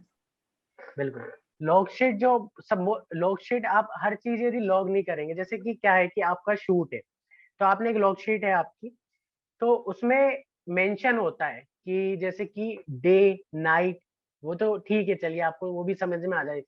फिर आपको इंटरनल शूट करना है, एक्सटर्नल शूट करना है, उसके अंदर कैरेक्टर कौन कौन से होंगे। आपने देखा कि यार फिल्म में तो इतने लोग काम कर रहे थे, आप सबको तो बुला नहीं सकते, तो आपको पता होना चाहिए कि पर्टिकुलर शूट पे पर्टिकुलर सीन में कि कितने कैरेक्टर होंगे। तो इसका बहुत इंपॉर्टेंट होता है और वही मतलब बहुत बारीकी चीजें मैं आपको मैं जहां तक मैं बताना चाहूंगा तो मैं आपको 1 या 2% भी नहीं बता पाया हूँ फिलहाल। बट वो जैसे कि मेरा पोस्ट प्रोडक्शन में ग्राफिक्स को मैं एक्सप्लेन नहीं कर पाया अभी तक, मतलब इतना विशाल है ना ये, मतलब आप बहुत ज्यादा मतलब प्रोडक्शन एक अपने आप में बहुत बड़ी फील्ड है। करियर अपॉर्चुनिटी की एक बात थी कि जैसे कि बहुत से लोगों का ये सवाल होता है कि हमें क्या करना चाहिए, तो आप जैसे मैं आपको न्यूज चैनल में ही बताऊं तो जैसे assistant editor, copy editor, sub editor, chief editor, reporter, foreign correspondent, panel producer, broadcast executive, media executive, editor, voice over artist की बात नहीं करी हमने, ग्राफिक डिजाइनर, एंकर और switcher, audio mixer, guest coordinator, मतलब इतनी पोस्ट है ना, मतलब मिनिमम बताऊं मैं मिनिमम भी बताऊं तो 25 पोस्ट तो आपको एक नॉर्मल चैनल में रखनी ही होती है उसे रन करने के लिए। और यही बात फिल्म में ले जाएंगे तो बहुत पोस्ट है, तो आप करियर के लिए इतना ज्यादा बस आपको चूज करना है और आपको उस चीज पे मेहनत करनी है कि हाँ मैं क्या करना चाहता हूँ और मेरा किस चीज में ज्यादा ध्यान है। तरुण जी जी एक और एक छोटा सा सवाल, बहुत उमड़ घुमड़ के जी जी दरअसल उसके बगैर आज का जीवन हमारा अधूरा है दरअसल, मतलब नहीं बताइए। मनोरंजन के लिए उसी पे बहुत ज्यादा टिके हुए हैं। दरअसल शॉर्ट फिल्में अभी बहुतायत में बन रही है, तो शॉर्ट प्रोडक्शन में किन महत्वपूर्ण बातों पे ध्यान देना चाहिए हमें, उस पर थोड़ी सी रोशनी आप। शॉर्ट जो शॉर्ट स्टोरीज होती है या शॉर्ट प्रोडक्शन होता है वो दरअसल कहीं ना कहीं मैं ये कहना चाहूंगा कि जैसे कि आप फिल्म देखते हैं कहीं ना कहीं, तो आपके पास फिल्म में कहीं ना कहीं कहानी को बताने का एक समय होता है, उसमें आप एक एक कैरेक्टर को इंट्रोड्यूस कराते हैं कि बताते हैं ये कैरेक्टर ये करता है, फिर धीरे धीरे वो कहानी में एक फ्लो आता है, तो जिस वजह से हम जब किसी इंसान को या किसी कैरेक्टर को जानने लगते हैं तो हम इमोशनली अटैच हो जाते हैं उसके साथ। पर शॉर्ट फिल्म में क्या होता है कि हम उसके साथ इमोशनली अटैच नहीं हो पाएंगे, तो आपको कम समय में बहुत इफेक्टिव, क्योंकि शॉर्ट मूवी ज्यादा इफेक्टिव बनाना पड़ता है, ज्यादा मेहनत करना पड़ता है, और उसका सबसे ज्यादा इंपॉर्टेंट पार्ट होता है स्क्रिप्ट पे कि आप कम शब्दों में अपनी कहानी कैसे बताएंगे और कितनी प्रभावी होगी। तो मोस्टली उसमें स्क्रीन प्ले का रोल ज्यादा होता है कि आपको उस पे आपके स्क्रीन पे क्या क्या स्टोरी बोर्ड बनाया जाता है किसी भी स्टोरी का, कि उसमें क्या क्या दिखाना है, क्या क्या इंपॉर्टेंट है। जैसे उसके साथ जैसे आप कोई भी स्टोरी होती है जो मान लीजिए 3 घंटे की है, उसको हम आधे घंटे में शूट करना है, आधे घंटे में उसे बनाना है, तो आपको उसमें से बहुत एडिट करना पड़ेगा, बहुत से जो उसके छोटे छोटे इंसिडेंट है वो सब चीजें हटानी पड़ेगी।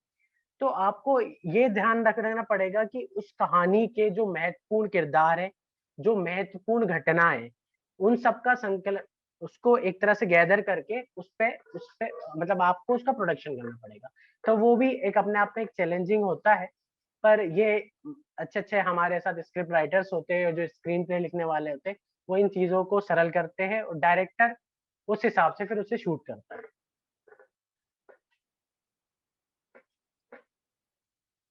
सर हेलो जी, आपकी आवाज़ आ रही है। एक सवाल और आया है और उन्होंने ये पूछा है कि आप अपनी स्टोरी को किसी अच्छे प्लेटफॉर्म पर कैसे ले जा सकते हैं। ये सवाल किसका है, उन्होंने नाम अपना यहाँ शेयर नहीं किया है।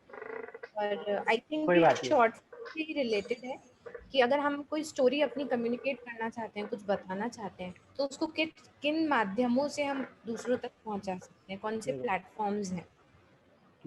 जैसे कि एक बात बताऊं, मतलब वही है जैसा डीप वाली बात है कि प्रोडक्शन तो हो गया, pre production, production, post production, पर हम कर क्यों रहे हैं?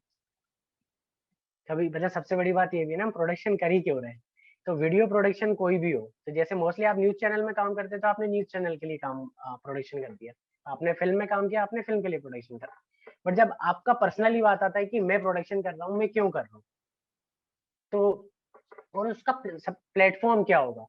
वो यूट्यूब पे जाएगा या किसी न्यूज चैनल में जाएगा या किसी एंटरटेनमेंट चैनल पे जाएगा, उसका जॉनर मतलब वो किस एंटरटेनमेंट बेस्ड है, क्राइम बेस्ड है, न्यूज बेस्ड है, तो और जैसे कि या वो शॉर्ट फिल्म है या कोई फिल्म फेस्टिवल में जाएगी, तो प्लेटफॉर्म वो आपके ऊपर डिपेंड करता है कि आप क्या चाहते हो। जैसे मोस्टली आप पूरे प्रोडक्शन फील्ड जो होती है, जो प्रोडक्शन के सबसे पहले एक चीज और आती, मतलब प्रोडक्शन करने के पहले एक चीज आती है, पिच। आपकी पिच क्या है? जब आप मान लीजिए as a director, as an script writer, आप कोई भी हो सकते हैं, जब आप प्रोड्यूसर के पास जाते हैं, जो प्रोड्यूसर भी मतलब एक जो प्रोड्यूसर होता है, जो जिसका मूवी पे पूरा ध्यान होता है, पूरी ऑल ओवर मूवी पे, कि कितना पैसा लगेगा, कितना कैसे खर्च करना है, या मतलब उसका मतलब वो उसका एक जो हेड होता है प्रोड्यूसर्स का, जैसे डे बाय डे तो वो शूट पे नहीं जाता, उसके लिए लाइन प्रोड्यूसर्स होते हैं। तो जो एग्जीक्यूटिव प्रोड्यूसर होता है, जो जिसका कोई लेना देना नहीं होता, जो सिर्फ आपका बजट मतलब आप पे इन्वेस्ट कर रहा होता है, तो आपकी जो पिच होगी ना, वो डिसाइड करेगी कि आपका प्लेटफॉर्म क्या है। वो आप पिच, आप डायरेक्ट नेटफ्लिक्स को पिच दे सकते हैं, आप डायरेक्ट अमेज़न को, आप कोई भी बड़े प्लेटफॉर्म पे पिच दे सकते हैं। यदि आपकी पिच जितनी स्ट्रांग होगी, आप जितना कन्वे कर पाएंगे, वो प्लेटफॉर्म आपका हो जाएगा। अब आप मान लीजिए कोई भी एक प्रोडक्शन कर रहे हैं, तो आप किसी न्यूज चैनल वाले से भी बात कर सकते हैं, पर यहाँ तक कि कोई भी चीज ऐसी नहीं है, आज की डेट में इतना ज्यादा ग्लोबली ये चीज है, आप हर नेटफ्लिक्स इंडिया का भी ऑफिस है, अमेज़न का भी है, सबके ऑफिस है, आप डायरेक्ट जाके पिच कर सकते हैं कि मेरे पास एक स्टोरी है, कहीं ना कहीं आपको रिस्पॉन्स मिलेगा। और यदि इसके बावजूद भी आपको लगता है कि आपको रिस्पॉन्स नहीं मिल रहा, तो फिर यूट्यूब है, कहीं ना कहीं यूट्यूब है, आप अपने फेसबुक पेज पे आपको कर सकते हैं, तो बाकी चीज अच्छी होगी, शेयरिंग करेंगे आप उसका, जैसे जैसे व्यूज बढ़ेंगे, कहीं ना कहीं आप जितनी भी चीजें आपने बड़े प्रोडक्शन में यदि देखी होगी, फिल्म प्रोडक्शन में देखी होगी, वो कहीं ना कहीं किसी न किसी से रिलेट करती है, वो इंस्पायर होके बनाते हैं और वो उसका रीमेक बनाते हैं। तो वो दरअसल आप मोस्टली आजकल के जो सॉन्ग्स होते हैं, वो पंजाबी सॉन्ग्स को हिंदी में कन्वर्ट करते हैं, क्योंकि कहीं ना कहीं उनका प्रोडक्शन अच्छा था, तो उनको वो चीज प्लेटफॉर्म ऑटोमेटिकली वो मिलता है। तो आप सिंपल सी बात, आप मेहनत करेंगे, आपको प्लेटफॉर्म ऑटोमेटिकली आपके पास आएगा, और यदि नहीं आता है तो आप उनके पास जाएंगे। आज हमारे साथ बहुत सारे लोग दूसरे यूनिवर्सिटीज से और दूसरे जगहों से भी जुड़े हैं। तो रांची से उषा मार्टिन यूनिवर्सिटी झारखंड में जो है, वहाँ से एक स्टूडेंट है स्नेहा शर्मा। उनका क्वेश्चन है कि क्या स्क्रीन राइटर जो है वो प्रोड्यूसर भी हो सकता है? हाँ, बिल्कुल हो सकता है, वो कोई भी हो सकता है स्क्रीन राइटिंग। मतलब आप स्क्रीन राइटिंग नहीं, एक प्रोड्यूसर एक एक्टर भी हो सकता है, एक एक्टर एक प्रोड्यूसर भी होता है, जो आजकल ज्यादा होता है। तो ऐसा कुछ नहीं है कि आप स्क्रिप्ट नहीं कर सकते या आप कैमरा नहीं कर सकते, वो तो आपके ऊपर डिपेंड करता है। वो मोस्टली हमारी फील्ड में सब मल्टी ही होते हैं। किसी हाँ, उसकी एक्सपर्टीज एक चीज में हो सकती है कि एज एन ये डायरेक्टर है, बट इसका मतलब ये नहीं है कि वो और कोई चीज नहीं कर सकता। वो आपका इंटरेस्ट और आपके ऊपर डिपेंड करता है कि आप उसे करना चाहते हैं।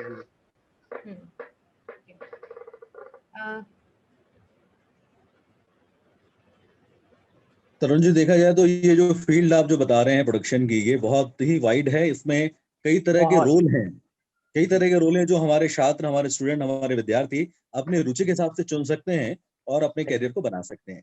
चाहे वो एडिटर हो, ग्राफिक वाला बंदा हो, एनिमेटर हो, या राइटर हो, प्रोड्यूसर हो, डायरेक्टर हो, क्रिएटिव बंदा हो, इनमें जो टैलेंट है बंदा अपना कैरियर चुन सकता है, क्योंकि इतना वाइड फील्ड है मीडिया का ये वाला कि जितनी आप में उड़ान है उतना आप उड़ सकते हैं, आप मान के चलें। और मतलब और कुछ मैं आप कहना जी चाहूंगा जी, ये आप एक कुछ कह फील्ड रहे है कहीं, हाँ ये एक फील्ड है कि कहीं ना कहीं जैसे कि क्या होता है ना कि आप इसके बाद इसके अलावा यदि मैंने और कुछ किया होता तो मुझे कहीं ना कहीं मैं उस पर डिपेंडेंट होता कि यार मुझे यही करना है।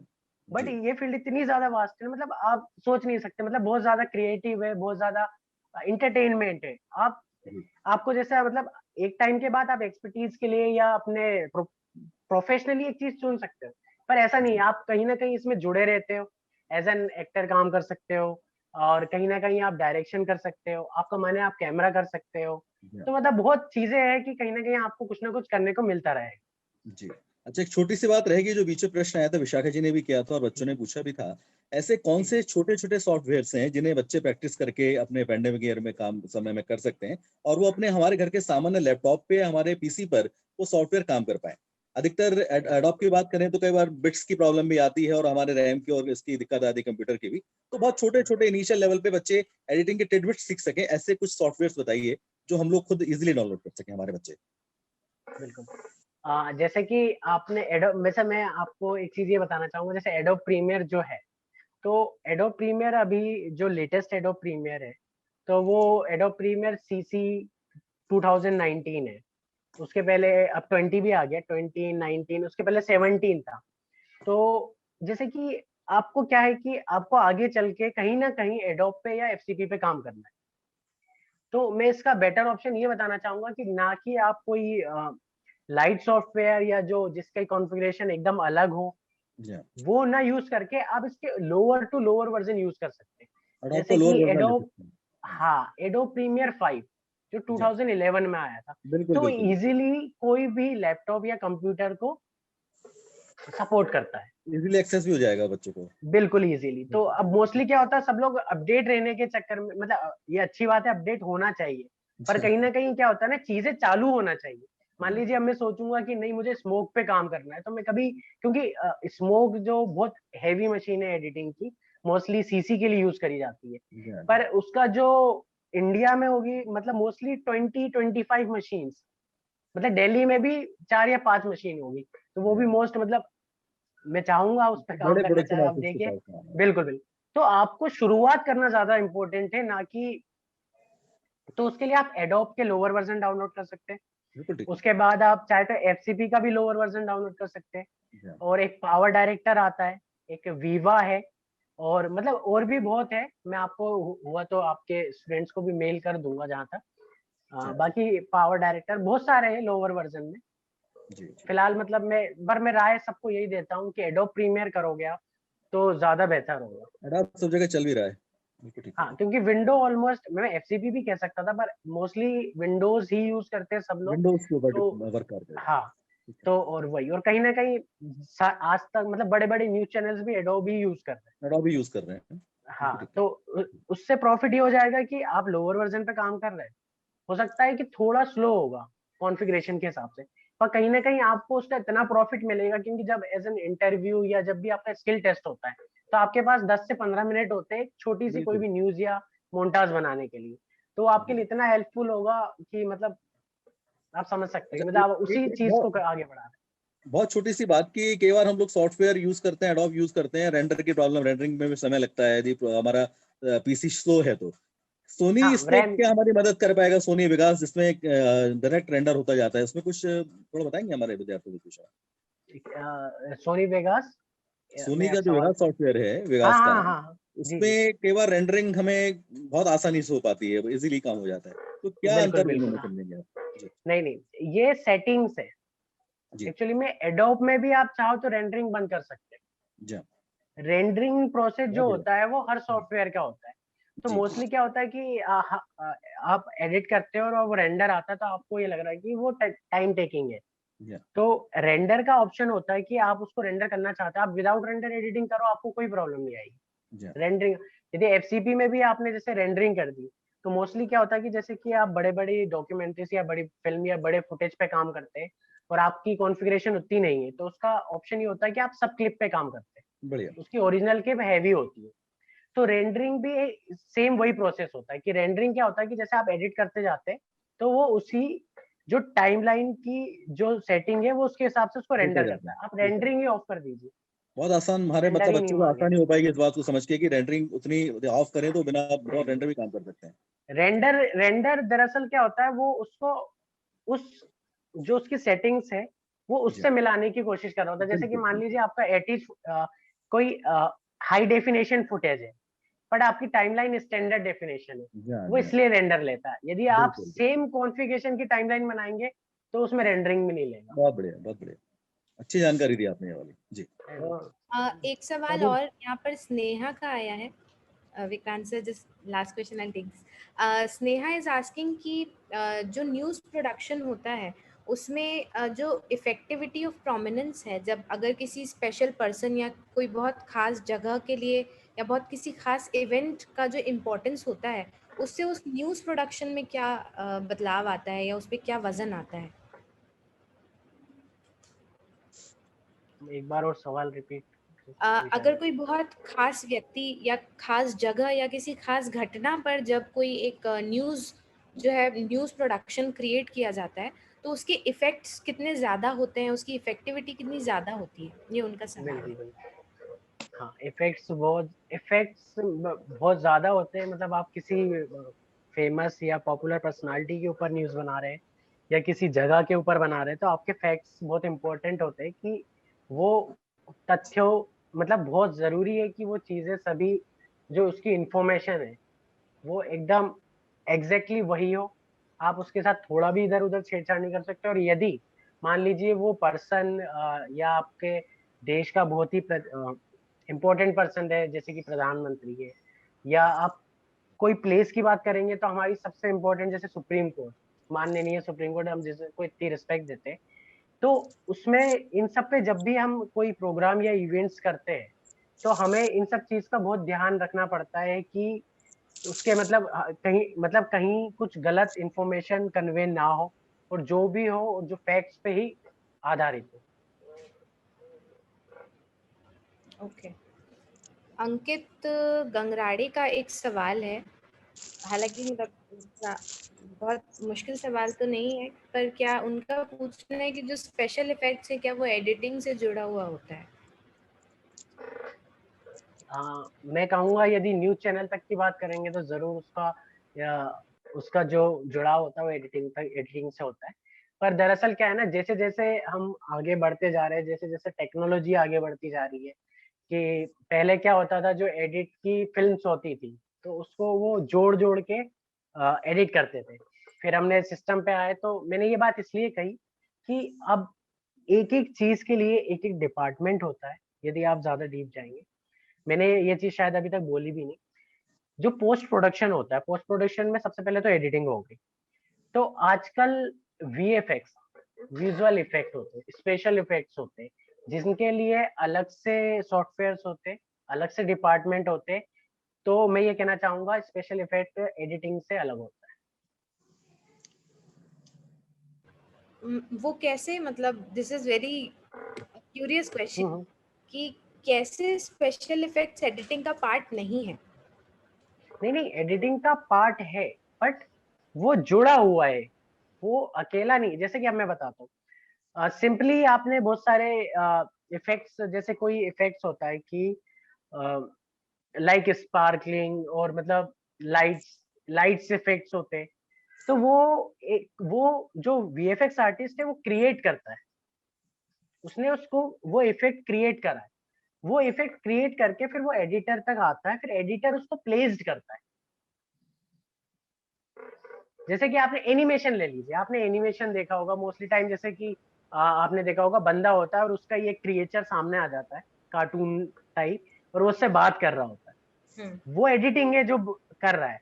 और जो उसे बनाया है वो जो उसको क्रिएट करा है, जिसने 3D कैरेक्टर क्रिएट करा है, उसके वो स्पेशल इफेक्ट है, वो वीएफएक्स है, वो अलग से बना है। ओके। जैसे कि अब मोस्टली क्या होता था, कलर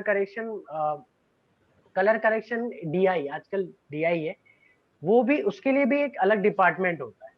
मतलब अब आप देखेंगे साउंड के लिए, साउंड इफेक्ट के लिए, म्यूजिक कंपोज के लिए, पोस्ट प्रोडक्शन इतना वास्ट हो गया है ना। सबसे लॉन्ग प्रोसेस जो होता है, आप प्री प्रोडक्शन कर लोगे 40 दिन में, 80 दिन में शायद शूट निपटा लोगे, बट जो प्रोडक्ट आपका एडिट और प्रोडक्शन पोस्ट प्रोडक्शन होता है वो इससे डबल ही होता है। इसलिए बहुत लेंदी, ठीक कह रहे हैं। मुझे लगता है जितने सारे सवाल हमारे पास दरअसल आए हैं कि हम अपने ही सवाल शायद आपसे नहीं पूछ पाए, एक अलग से पूरा सेशन हमको प्रोडक्शन के लिए करना होगा।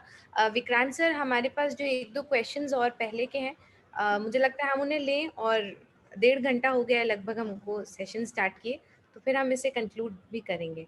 तो आप please take over the questions. विद्यार्थी है सात्विक, उनका सवाल है कि दरअसल जो सोशल मीडिया के लिए कंटेंट बनता है, जैसे कि आजकल उसके कारण घर घर में प्रोडक्शन हाउस हो गए हैं, तो वो उसका क्या, उस पर थोड़ी रोशनी डालिए, सोशल मीडिया कंटेंट का प्रोडक्शन कैसे होता है? सोशल मीडिया कंटेंट मतलब वीडियो है तो वीडियो कंटेंट ही, तो वो आपके मतलब आप पे डिपेंड करता है कि आप उसको किस लेवल तक लेके जाना चाहते हैं। आप उसको सिर्फ एक वीडियो तक सीमित रखना चाहते हैं, या उसमें आप अपना ग्राफिक्स या एनिमेशन इंक्लूड करना चाहते हैं, तो वो डिपेंड करता है। जैसे कि आजकल घर घर में आप देखेंगे शॉर्ट्स रील्स बन रही है, छोटे छोटे वीडियोस बना के लोग बाग डालते हैं, तो वो उसकी प्रोडक्शन क्वालिटी फिर उस हिसाब से होती है। वो आपके ऊपर निर्भर करता है कि आप उसको कैसा बनाना चाहते हैं, कितनी ज्यादा मेहनत कर। नहीं तो आज मोस्टली रील्स में क्या होता है कि वो वन टेक होता है, शुरू होता है और एंड होता है, उसमें एडिट भी नहीं करने की जरूरत होती है। तो ये तो आपकी चॉइस के ऊपर डिपेंड करता है। तरुण जी, एक अंतिम सवाल के साथ हम इसका समापन करेंगे और फिर आगे की कार्रवाई करेंगे। मतलब आखिरी सवाल ये है कि मास कम्युनिकेशन के विद्यार्थियों के लिए मीडिया एजुकेशन कितनी जरूरी है, उस पर थोड़ा सा आप प्रकाश डालिए। मीडिया स्टूडेंट के मास कम्युनिकेशन बहुत ज्यादा जरूरी है, क्योंकि अभी मास कम्युनिकेशन से हम सिर्फ मतलब जब मैं स्टूडेंट था तो मुझे मास कम्युनिकेशन से मतलब समझ में आता था जर्नलिज्म सिर्फ, बट मास कम्युनिकेशन जो फील्ड है वो अपने आप में इतनी बड़ी है कि हम जिसका अंदाजा भी बहुत लगाना मुश्किल टाइप से, एक तरह से कि जैसे उसमें एडिटर्स, मतलब आप फील्ड देखेंगे, यदि आपको मैं शुरू से फील्ड बताना चाहूंगा, जैसे डॉक्यूमेंट्रीज होती है, शॉर्ट फिल्म्स होती है, फिल्म इंडस्ट्री है, वो बहुत सी ऐसी इंडस्ट्रीज है जो हमें पता ही नहीं है। आजकल जो बहुत सी कंपनियां है, जो मल्टीनेशनल कंपनियां, उनका भी एक अपने आप में एक वीडियो प्रोडक्शन का डिपार्टमेंट होता है, जो अपने वीडियोस और अपने प्रोडक्ट्स को लोग अवेयर करते हैं। जैसे आयुर्वेद, मतलब एक अभी एक मेरी कंपनी थी आयुर्वेदिक, तो उन्होंने अपने प्रोडक्ट्स के लिए बहुत से वीडियोस बनाए थे। तो अब जैसे मोस्टली चीज होती है ना कि आपको पता ही नहीं है कि आप क्या क्या कर सकते हो, कहाँ कहाँ तक जा सकते हो। तो मास कम्युनिकेशन में जो पढ़ाया हमें जाता है वो कहीं ना कहीं इतना हेल्पफुल होता है, वो चीजें हमें क्रिएट करने पे भी वो हो जाता है कि आप अपना खुद का भी क्रिएट कर सकते हो। तो ये सब चीजें, आइडियाज जो है या जो भी नॉलेज है, ये सब हमें मास कम्युनिकेशन की पढ़ाई से ही मिलती है। तरुण जी, मतलब बहुत बहुत धन्यवाद आपका कि आपने पूरा इतना प्रोडक्शन प्रोसेस के ऊपर इतना सरलता से आपने लोगों को बताया। और दरअसल कोई भी आयोजन जब होता है तो उसका जब समापन होता है तो उसकी भी एक अपनी प्रक्रिया है। दरअसल कोई आयोजन होता है तो उस आयोजन के दौरान कई लोग उसमें शामिल होते, तो उन सबका कर्ज हमारे ऊपर चढ़ जाता है, और उस कर्ज को उतारने की जवाबदारी हमारे आज प्रशांत सर के पास है। तो मैं प्रशांत सर से निवेदन करूंगा कि ये जो इतने लोगों का हमारे ऊपर कर्ज चढ़ा है उसको आभार के माध्यम से उतारने की कोशिश की जाए। हालांकि उसे उतारना बहुत मुश्किल होता है क्योंकि ये तो बहुत वर्चुअल मीडिया पे हो रहा है, ये तो ना उनके लिए फूल है ना हार है, ना फूल ना हार, एक शब्द है आभार। तो वो आभार के माध्यम से प्रशांत सर हमारा कर्ज उतारेंगे। विक्रांत जी, ये ऐसा भार जिसको ना उतारा है तो ज्यादा अच्छा है, इसको रहने दीजिए, क्योंकि इतनी अच्छी जानकारी हमारे तरुण जी ने दी है कि इनके हम बहुत बहुत आभारी तो हैं ही। आपको बहुत बहुत धन्यवाद तरुण जी कि आप इतने कम समय में और इतने अच्छे तरीके से हमारे श्रोताओं को, दर्शकों को आपने बहुत अच्छी जानकारी दी और आपने हमें समय दिया और इतने अच्छे तरीके से कॉन्सेप्ट्स क्लियर किए कि हमारे विद्यार्थियों को एक दिशा मिली है और एक रास्ता दिखाई दिया होगा कि उन्हें किस क्षेत्र में जाना और क्या चुनना है। मैं इसी के साथ हमारे विभिन्न तकनीकी पक्षों को संभालने वाले हमारे ट्रेनिंग और प्लेसमेंट विभाग के आदरणीय अभिषेक श्रोती जी, दीपक जी और वैशाली जी का भी आभारी हूँ, जिन्होंने इतने अच्छे कार्यक्रम को आयोजित करने में हमें मदद दी और हमें सहयोग दिया। साथ ही मैं बहुत बहुत आभारी हूँ हमारे विभाग की डीन डॉक्टर आदरणीय संगीता जौहरी जी का, जो कि अपनी ऊर्जा से और अपने कार्यकलापों से हमें हमेशा रिचार्ज करती रहती हैं और हमें इतनी एनर्जी देती हैं कि हम ऐसे कार्यक्रमों का आयोजित करें और उनका समय सीमा का ध्यान रखे बगैर ये कार्यक्रम चलाते रहें। साथ ही मैं हमारे विभाग की अध्यक्षा, बहुत ही शांत, बहुत ही सौम्य और हर फिक्र को, हर टेंशन को चुटकियों में सॉल्व करने वाली डॉक्टर उषा वैद्य जी का भी आभारी हूँ कि जो हर चीज को इतनी शांति से लेती है और इतना अच्छा हल बताती है कि मतलब हमें लगता है कि हम कोई प्रॉब्लम लेके गए नहीं थे उनके पास। उनका बहुत बहुत आभार। और साथ ही हमारी विशाखा जी, जो इतनी एनर्जेटिक हैं और इतनी यंग हैं और इतना अच्छे आइडिया लेकर के आती है कि लगता है कि हम इनके साथ काम करते रहे और इन्हें इनकी ऊर्जा से हम अपने आप को भी रिचार्ज करते रहे। साथ ही मैं अपने साथी विक्रांत भट्ट का भी आभारी हूँ कि जिन्होंने प्रोडक्शन के सभी पहलुओं को अच्छे तरीके से सहेजा, संजोया और हमारे विद्यार्थियों को अच्छी जानकारी दी। साथ ही हमारे दर्शक श्रोता जो हमसे जुड़े, हमें समय दिया, हमारी बात सुनी और अपने लिए एक नई दिशा निर्धारित करने में उनको मदद मिली होगी, उनका मैं बहुत बहुत आभारी हूँ। और साथ ही हमारे सभी साथी, स्टूडियो की हमारी टीम, रोहित श्रीवास्तव, हमारे सरिल जमरे जो कि मेरे भूतपूर्व साथी रहे हैं, इन सभी का भी बहुत बहुत आभारी हैं। और साथ ही उन सभी लोगों का जो हमारे विद्यार्थीगण जो रिपोर्ट बनाते हैं, स्वस्तिक है, अनन्या है, दृष्टि है, के साथ जुड़ते हैं और हमारे काम में सहयोग देते हैं, इन सभी का बहुत बहुत आभार। और आप सबका एक बार तहे दिल से बहुत बहुत धन्यवाद, आभार। Thank you sir. इतना सुंदर आभार व्यक्त करने के लिए भी आपका बहुत सारा धन्यवाद। Thank you. सभी का बहुत बहुत धन्यवाद। तो इस सेशन को ओवर कर दिया जाए मैडम। जी जरूर, बस एक रिक्वेस्ट है आखिरी, जितने भी लोग आज हमारे साथ जुड़े हैं उन सबके लिए एक फीडबैक फॉर्म हम लोगों ने चैट बॉक्स में शेयर किया है। तो आप सभी से निवेदन है, कृपया उस फीडबैक फॉर्म को भर दें ताकि हमें ये पता चले कि आपको ये सेशन कैसा लगा, आपको संभावना के पूरे सेशंस कैसे लग रहे हैं। और उसमें हम चाहते हैं कि आप अपने सजेशंस भी हमें दें कि आप क्या इस तरह के और भी जो सेशंस हैं, क्या आप वो सब अटेंड करना चाहते हैं।